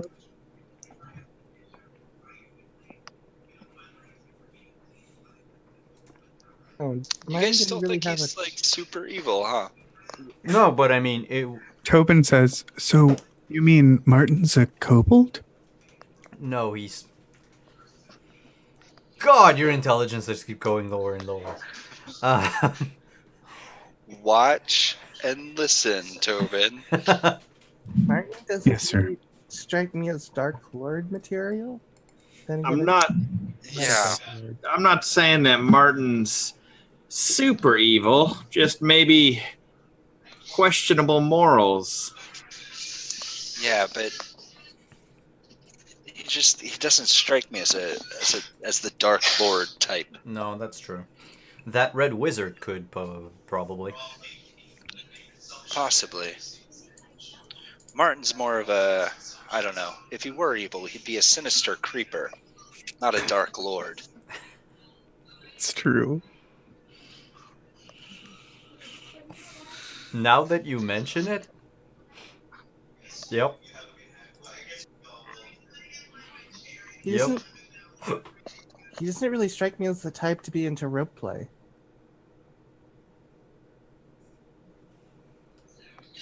What? Sinister? Doesn't that mean that you like to use ropes and stuff? Like an acrobat?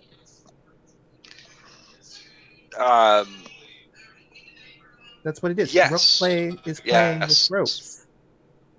Yes, it's the. When I was outside of a brothel. I mean, Right. Oh, you mean Yeah.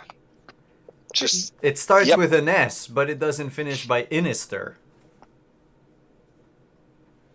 what? No, What are we talking about?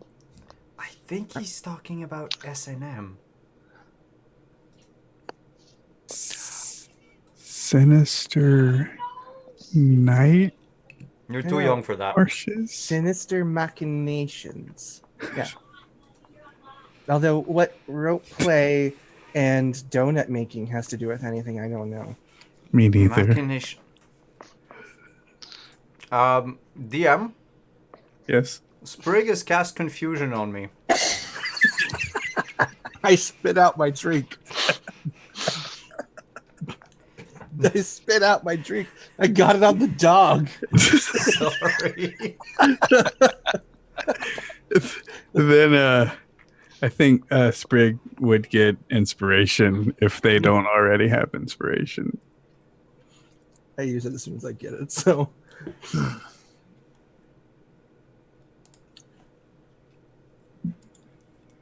Right. So I reckon we should just go into town and yeah, that probably would be best. see if everyone's okay. So Tobin puts his helmet back on, and it kind of slants to the side because it's way too large. And you all begin walking back again. You can see that the rutted road leads to the foot of a broad hill that holds the walled village of Winterhaven. The village is nestled within the foothills here at the Thunder Peaks. The walls are weathered stone topped by wooden palisades. You can see guards that stand behind a closed like wooden gate. They peer at you through like eye slits as you approach. You hear someone call out, "Who goes there?" My It is- name's. I'll go first, Sprig. are you sure? My name's Dr. Henry Purr. We're traveling here to see if you're okay. There's a lot of burnt farms. We are the siblings M. No, we're not. Siblings M? Yeah, because we killed a mage. Well, I guess we're the siblings S, because it wasn't really a mage. The siblings Snow. Also, call us the Wolf Pack. Wow, don't. Let's just give us a second to confirm. Just shuts the. we're still workshopping the name. We need a company name. Well, we're like family, right? So we're like, I'm not a brother, I'm a sibling. So Well, we could call ourselves brethren of something. Brothers in Arms. I think that's a copyright issue. Tobin says, "What is NARMS?" I don't know. Tobin, did you go to school? Well, I have worked at the Myrmidon as long as I can remember. Look here, Tobin. There's only room in this group for one adorable idiot, and that's me. So you better wise up quick. Elsa I initiative. said You. brothers Narms. I just misheard. Too many punches. I'm gonna go pick some daisies. That sounds like a good idea. Yeah, you do that. What about the Brethren Snow? Or the Graveyard Kids? Really? Well, I mean, we killed a wizard in a graveyard. Are we starting an emo band? Look, I'm not saying I'm already a rogue, so I already wear all black. It's not too big of a stretch for me. I do want to say I am proficient in drums, if that's the case. I mean, I'm proficient in the lute, but I didn't think it would come up. All right, we will be the traveling troupe. Graveyard Kids. Okay, we figured it out. We are the Graveyard Kids. I'll just put my hand on his mouth. Just wait a second. Can I roll to get it out before we have like an opposed acrobatics check? See if I get it out. Yes. Why All would right. it be an acrobatic check? No, yours is going to be performance. It's going to be performance versus dexterity. Okay, I'm using my inspiration for. Oh, come on. Can I cast hold? 22. Natural 20. Can I cast hold person on Sprig? I mean, I'm pretty sure you can still talk while you're being held. Yeah. Can't while you're paralyzed. Yes, it is us. The Graveyard. All right, sir behind the door, call us the kids. The Graveyard Nope, Kids. just the kids. So Graveyard. suddenly the slat opens again, and he says, "Are you adventurers?" Unfortunately, Yes. we are. Yeah, it's the Graveyard I think so. We may be in a band now. The day has been saved by the heroic adventurers of the company, the Graveyard. Like, I get that you want to pick up a guild name that hasn't been taken before. But I could have gone with XX Adventurers XX. Oh, my sides. Sorry, that adventuring company name has been taken. Oh. Shh. You quick, XX underscore adventurers underscore XX. and then swap out the threes for the Easter threes. We're good. Hello, add 3 in 3 years.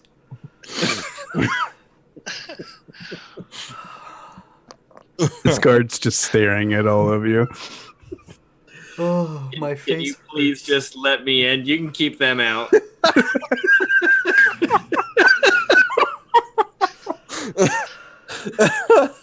I think they're under some strange spell. I lean against the door and say to the guard, "Look, it's been a long week. I'm Baron Venon Torchtower, and we have come to your city to investigate some ne'er-do-wells that are lurking around here." We're surrounded by them. Did you meet any kobolds on your way up here? We did. Killed 6 of them. 6? And, By yourselves? well, yeah. They must be adventurers. I just hold up the like 12 Yes. necklaces that I have. Wow. The slat just closes again. You hear a latch open and the gates open up. And they say, "Oh, come in, come in. Oh, welcome to Winterhaven." Thank you. You can tell what used to be a small town of thatched homes has now become like a camp for refugees around the area. Winter Haven is small, but it happens to be just bristling with people as you enter through the front gates. Several of them stand to the sides in lines, getting bread and soup, and you can see tents set up all around the where. There's a couple arguing. It looks like a noble man and a commoner, both are arguing over somebody staying in somebody else's house. And the guard looks at you and says, "I'm sorry you had to come at a time like this. Things are dire. You may want to see Lord Pedrick if he's seeing anybody." Indeed. Where can the Lord be found? He points to the top of the hill, past like another stone gate and wall around the bend, and he says, in the manor house, by the top of the hill. He hasn't been out in a few days, but maybe he'll see you. Your fresh faces, and if what you said is true, your kobold slayers were in dire need. I have an important question. Kobolds are related to dragons, right? I think so. So, if we're kobold slayers, by association, does that mean we're also dragon slayers? Because we could really hike up our rates if we can claim that one. Like Graveyard Kids, Dragon Slayers. Is that the album name? Man, the Graveyard Kids' first album, Dragon Slayers, was really good. But when they got to Beholders and Beasts, like I was just out. The shift to jungle beat techno was weird. Sorry. I like how our entire career is already plotted out for us. Yeah. I'm not sure, really. And perhaps you could speak with the Lord Pedrick about that.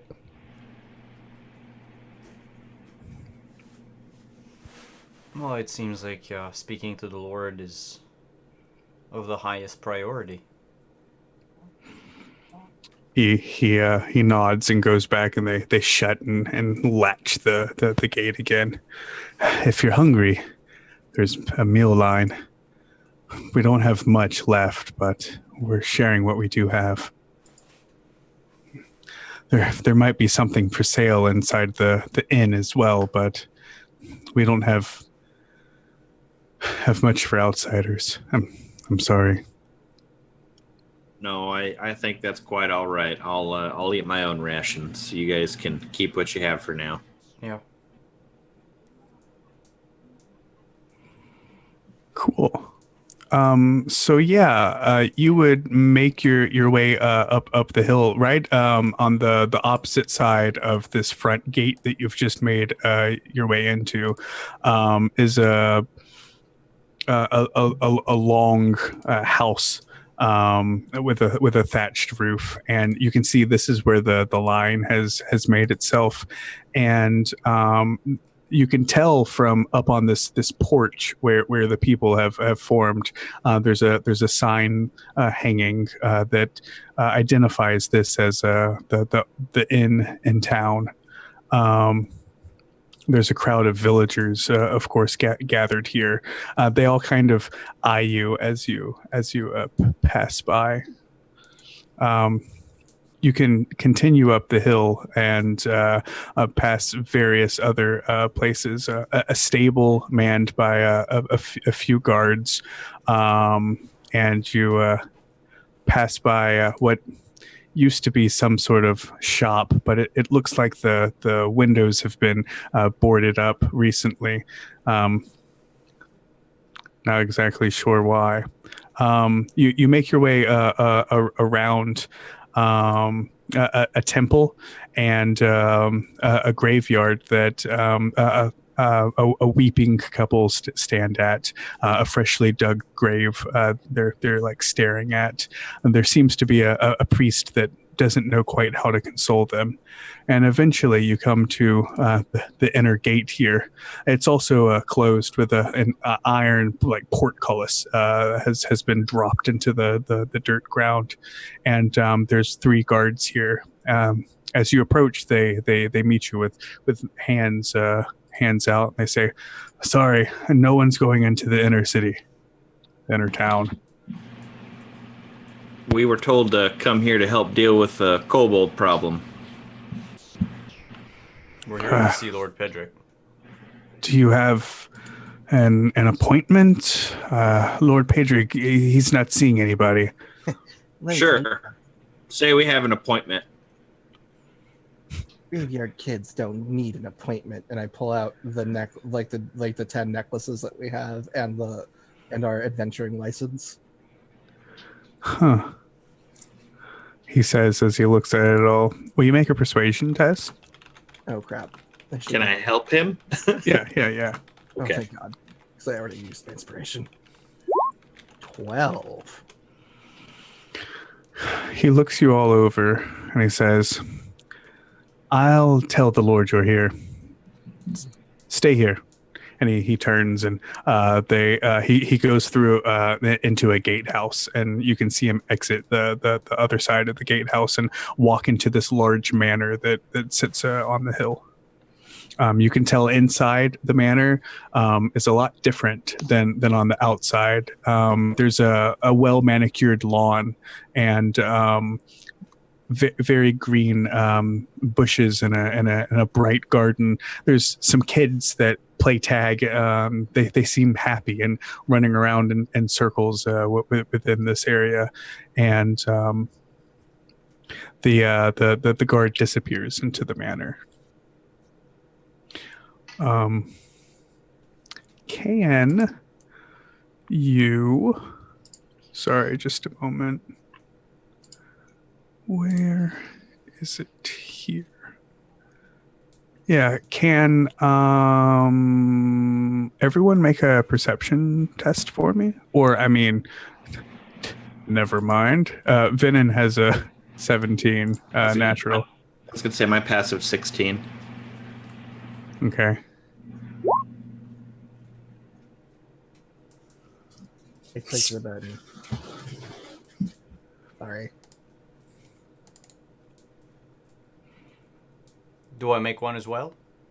Yeah, I mean, if you want to, this is just kind of to overhear what's going on, or get a general sense of. Yeah, like you can hear people complaining about the Lord Pedrick, how he high and mightily keeps himself away from the low-born commoners. Doesn't want to get too dirty. He didn't used to be like this though until the kobold raid started, until all the refugees came into town, and he's locked himself in the manor. Hasn't been seen in nearly a week.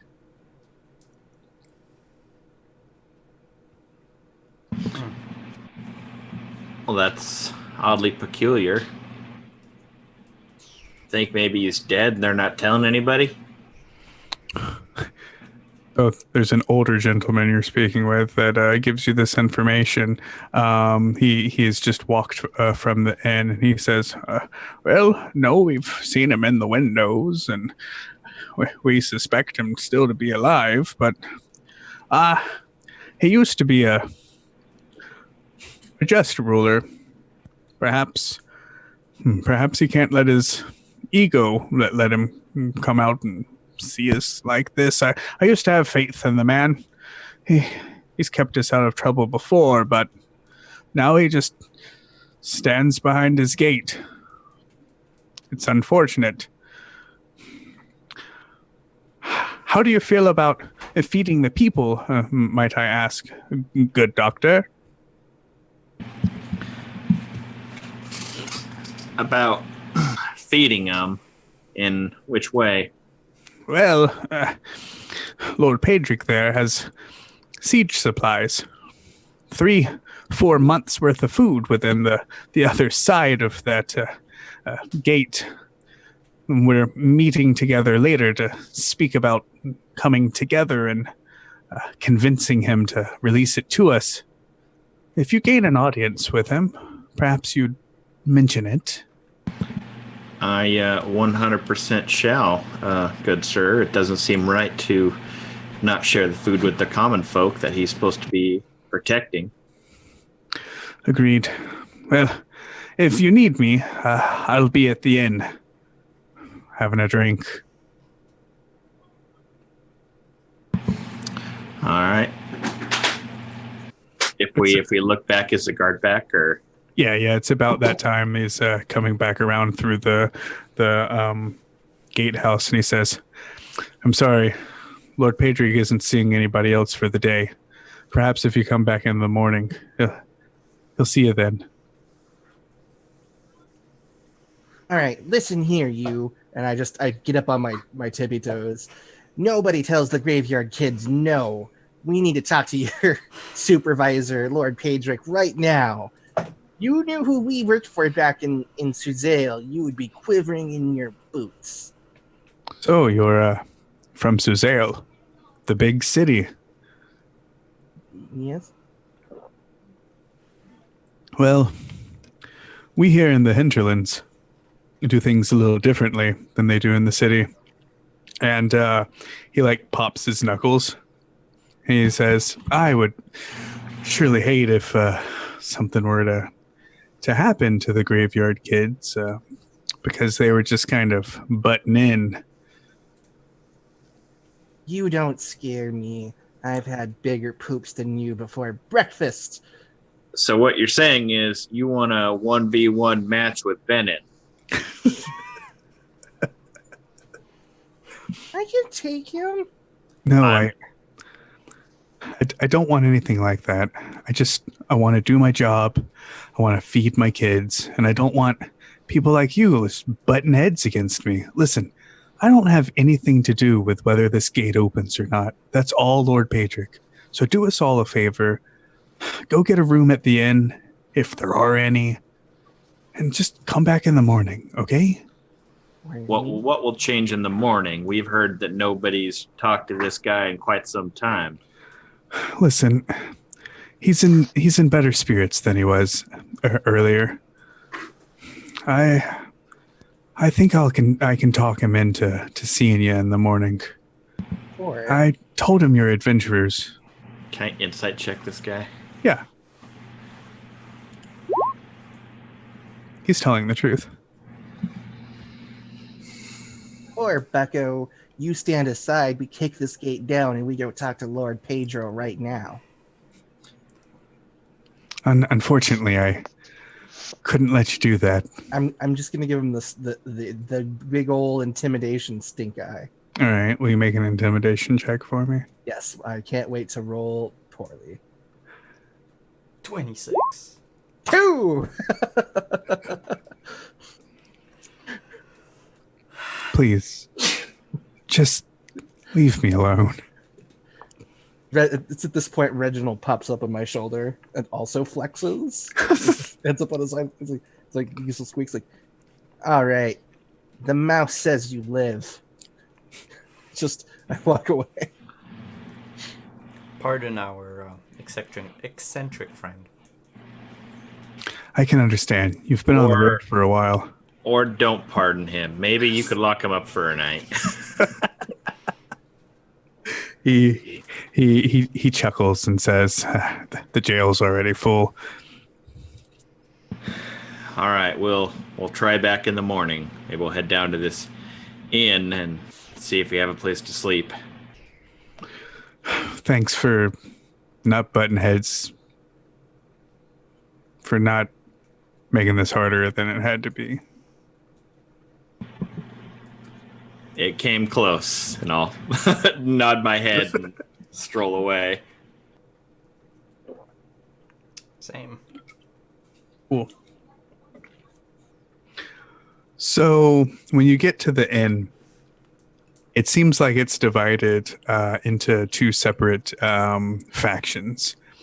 You've got mostly what must be refugees on the outside and in tents surrounding the inn. And on the inside, you have what looks like the same caliber of people, but they just seem better off for some reason. Not as dirty, more well taken care of, cleaner clothes and all. Everybody stares at you as you approach. You notice standing differently than or looking different than the rest of the refugees. There's an elven woman. She almost seems to shine in the sunlight. And she comes and goes in and out, bringing drinks of water to all of the refugees as they wait in the food line. She looks at you as you come up, and she nods and waves as you come into the inn.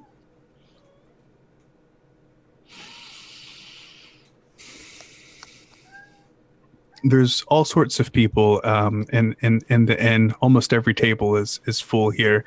You see inside there's farmers and socialites getting together, and you can tell there's a woman that waves at you from a bar behind. She comes up and she says, "Oh, I'm so sorry. We're so busy. We've been having a lot of outsiders recently. My name's Salvana. Who are you?" We're an adventuring party from Suzale. Oh, Suzale. That's very interesting. So far out here, and just a few days ago. Strange. A few days ago, what? Well, this strange chap came through. He said he was also from Suzale. Did you happen to get his name? I didn't, but he had this scar up the side of his cheek. Was he an old man, talked to himself, and looked at a book like it was the only woman in the world? A giant book, bigger than any in the libraries here, except maybe in the tower, though I haven't ever been in the tower. It's at that time that the camera pans out and very quickly, like in fast forward motion, like looks at this giant, what looks to be a wizard's tower in the center of town. It's dark and foreboding. Moss and vines like grow up the side, and it looks as if it's almost abandoned. What? Who's in the tower? Oh, well, that's Valthun's tower. He's a sage, a scholar, if you might. If you had, well, this man from Suzale who came in spoke with him. Do you know the man? We're familiar with him, I'd say. We are actively trying to look for him. Huh. We just have a couple questions for him is all. You've just missed him by a day or two. He left. I don't know where. Maybe Velthrun would know. Well, I thank you for the information, miss. No problem. We happen to have just one room available. It's the suite. No one here can really afford it, but I've had to cut prices trying to get as many people in as possible. If you need a place to stay, I'd love to make it available for you. I'd much appreciate that. How much is this room? Well, I'd let it go for 5 gold. All right, that sounds great. And how much for a round for everybody here? I'm sure they've been through hard times. Oh, wow, that's much appreciated. I think 2 gold would do. I could get something stout up for everyone. All right, and I'll hand her the 7 gold pieces for the room and the round on the house. Thank you. And she goes back and she says, "Drinks on the house, everyone!" And they're like, "Yeah." There's an old farmer that gets up with shaky knees and makes his way to the to the bar to get his drink. It's about that time that the elf woman comes in. She smiles and waves again and speaks to Sylvana, but behind the bar. Can I try to overhear the conversation? Yeah, that's fine. I think that would be perception. We just see Vishard just like, Yeah. Not 20. Oh wow. never mind. He leans smugly again in the corner and listens. Yep. I find I'm a ranger. I need the darkest corner. Mm-hmm. Right. With Smoking a long pipe. Yeah, long pipe, just a candle. Then yeah, Vishar and Venom are both able to see that. Or I'm sorry, both able to hear that she says, "There's another group coming in. I just saw them let them in the front gate. They said their farm was burnt down too. They lost their father."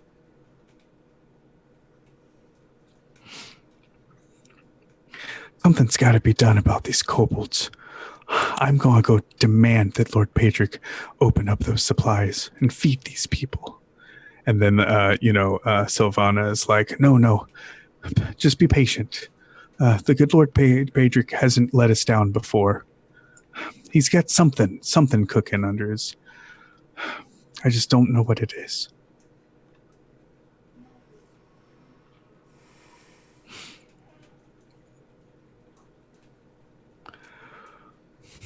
Okay. I figure that we've got a table for the four of us. Mm-hmm.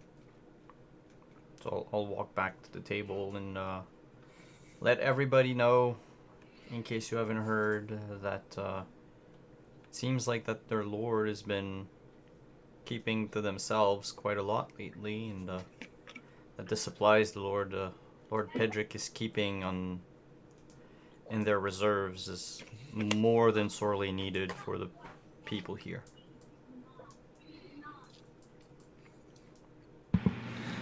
Yeah, I also heard that from the old man I was talking to earlier.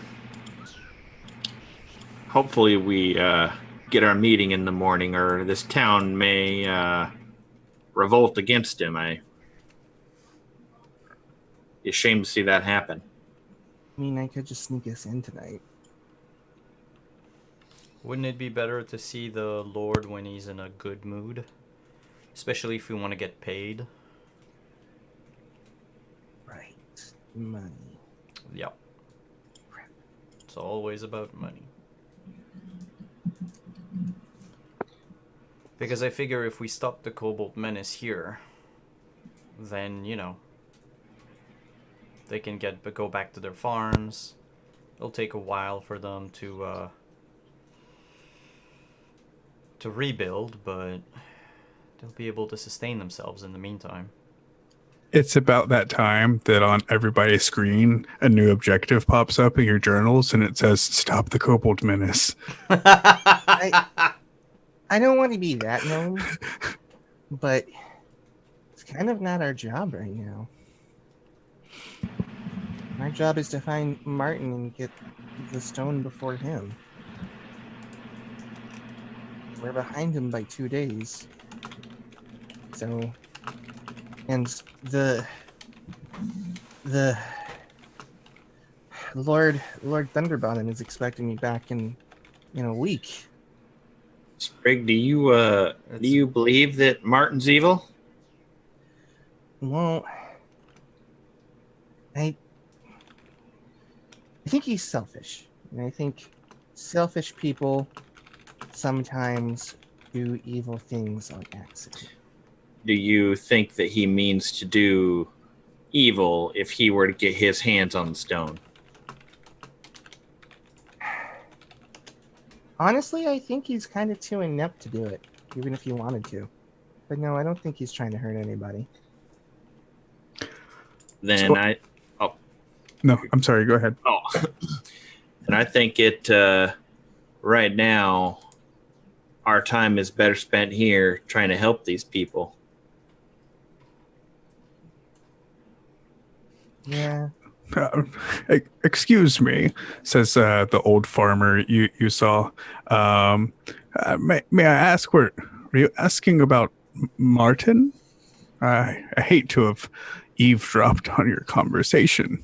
It's fine. It happens a lot, actually. Would it be Martin Ulan from Suzale? That's the one. You know Martin? We're familiar with him. He's a good lad. I spoke with him a few nights ago. He came to me asking about the area. I've been here for 101 years, let me tell you. It's a lot of years. It is, and I've seen many strange things. He had questions about an old burial site southwest of Winterhaven. He said something about a dragon being buried there. I told him it was probably just an old trash heap, but he wouldn't hear of it. Well, I gave him directions to the place. I played there as a child. I'm something of a know-it-all. Several people come to me when they need something, but I haven't seen him since he left. I hope I didn't send him anywhere dangerous. On this convenient map that I'm sure Venom has, could you point out where it is? Yeah. He looks and he's like, well, this is an older map, but I think it would be right there. It's an older map, sir, but it checks out. Yes, just outside of town, really. 20, 30-minute stroll for someone as young and spry as yourself. Wow, I did not like the tone that was said in. 20 or 30 minutes. DM. Yes? Sprig has a weird feeling about this guy and would like to take what's ever in his pockets out of his pockets. Okay. 26 for a sleight of hand check.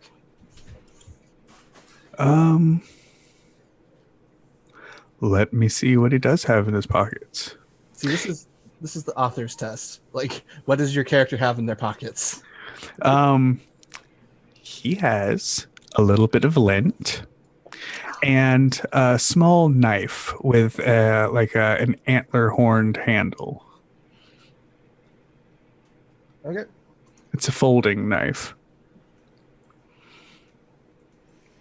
Well, maybe we could go check out this burial ground today and come back before nightfall. Yeah, what time is it? Noon? And we could ensure Martin's safe. Yeah, or at least maybe pick up where he went to next if he did get the stone or something. But I do want to meet with the Lord in the morning and try to figure out what his reasoning is behind his motives.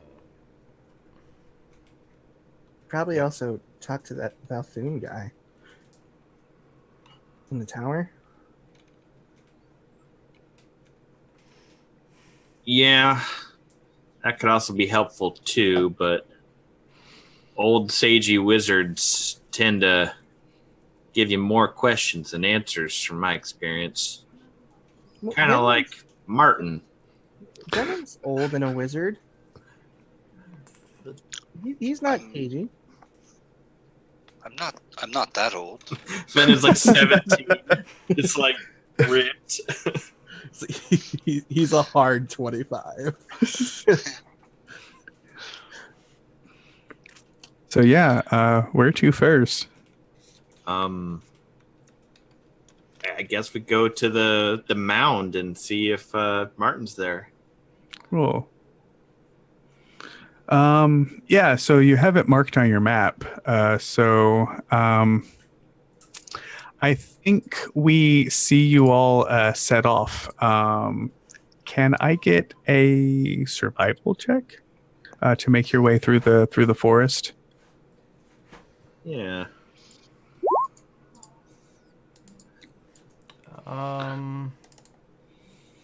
Or actually, Vishard probably should have did it since he's a ranger. Yeah, but I'm not. I forgot I'm a knight. Not a... Because I was going to say... Oh, wait, is it a forest? Mm-hmm. If it's a forest, it's my... we cannot become lust except by magical means because it's my natural explorer feature. Ooh, So super cool. We remain alert to danger as well, and we find twice as much food. Well, I would find twice as much food as I normally would. Okay, like if you were foraging. Yeah. All right. So yeah, I think you all walk through the forest. Great, pine trees grow this far up in the mountains.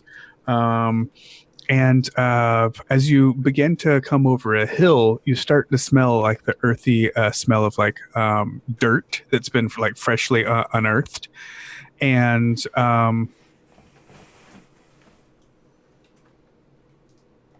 you can hear what sounds like pickaxes and shovels hitting the ground. And as you come out of the forest, the camera kind of pans back for a Jurassic Park looking scene of all of these men with pickaxes and shovels and this great almost looks like a quarry, probably 20-30 feet deep, and we can see at the bottom of this quarry is this ancient dragon skeleton, and we see a man in a red hood, clasped with skull clasps, and to his side is Martin, bound and gagged, and I think we cut to black and are going to call that a session for tonight. He's going to be the lead singer in our band. Look, the Graveyard Kids need a vocalist. Yeah. Yeah, I mean, I don't have any instruments to play. I can only play playing cards. You'll be the hype man in the audience. Get the crowd going. Cool. So that was Keep on the Shadowfell for the evening. I wanted to thank all the viewers for viewering, and all the players for playering. Well, thank you, GM, for GMering. No problem. Let's just go around the table, outro ourselves, tell us who you are, what you have going on the internet, and we'll start with Venom this time. Hey guys, so I've been Venom. I'm Matthew Lee. You can find me on Twitter at XP Matthew Lee. I'm working on a book on Cormyr, which should launch the end of the month. It's full of a lot of history and lore about Cormyr, a lot of the geography. It has a pretty extensive random encounter table, which features such things as unsuccessful pirates, a white dragon stalking goats, 3 bards riding giant otters, mildly successful pirates, and even actual successful pirates, for those of you who like your pirates of a certain caliber. Like I said, it'll be available at the end of the month, and you can follow me on Twitter for a lot of updates. Right now, it's particularly a lot of art and map updates. So, are there failed bread pirates? There may be failed bread pirates. Look, I'm not saying we need a full bestiary entry, but maybe just an author's footnote. Yeah. Yeah, there. I may put a floating bakery in one of the towns. So, for those of you who watch the stream, Clearly. it'll be like a Where's Waldo kind of thing. Cool. All right, all right. Let's move on to our doctor, Mr. Purr. Yeah, I was playing Dr. Henry Purr today. Thanks everyone for watching. Simon for having me, Stephen for jamming, and players for playering. On the internet, I don't do jack squat, so you should follow everybody else. I'm sure they're doing lots of cool stuff. I just play games with Simon when he asks me to and have a good time. Yeah, I'll pass it to somebody else. That way. To Sprig. Sprig. Hi, I'm Manny, aka Bag of Snails on Twitter, and that is my dog Nova. Right now, this is really the only thing I'm doing at the moment, but yeah. All right, and I'm Simon at Wandering DM, and actually I forgot Steven. I don't know why, so let's just pass the mic along to Steven first. Hi, everybody. Bye, everybody. I'm Steven, easily forgotten, but always here. You're making me feel bad. No. It's cool. If you are interested in anything that I might be thinking or doing, sometimes I think or do things, you can follow me on Twitter at wolfwizard_. I'm currently developing a game jam based on Philippine mythology, and I'm like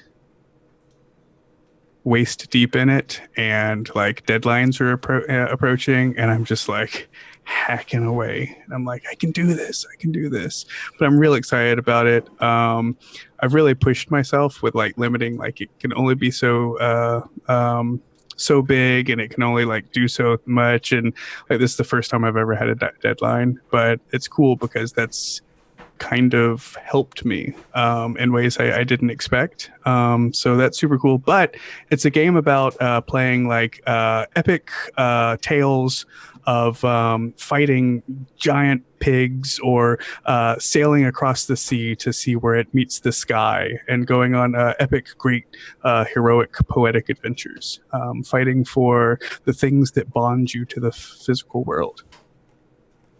Nice. And it will also be available at the end of the month. Cool. On Itch? Yeah, it'll be on Itch. It might be on DriveThruRPG. Who knows? Nice. Cool. And yeah, I'm Simon at Wandering DM. Y'all know me. This is my channel. This is what we do. We play D&D. We play games about 5 days a week. Whether it be Dark Matter on Tuesdays, this Keep on the Shadowfell 5th edition on Thursdays, Castle Falkenstein on Fridays, and Pulp Cthulhu on Saturdays. You can also find me on Mondays on twitch.tv/roleplayers, where we play in my homebrew world, Age of Arcana. We're now in our 4th session. And it's always a blast to see my world come to life. So come watch that if you're interested, if you're curious. Before we leave, let's just raid our good friends. Oh, that's true. This Saturday for Call of Cthulhu, for Pulp Cthulhu, we have a new player.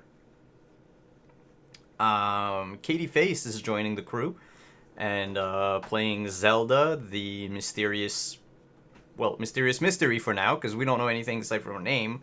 But she's going to come to Four Corners and slowly go mad with the rest of us.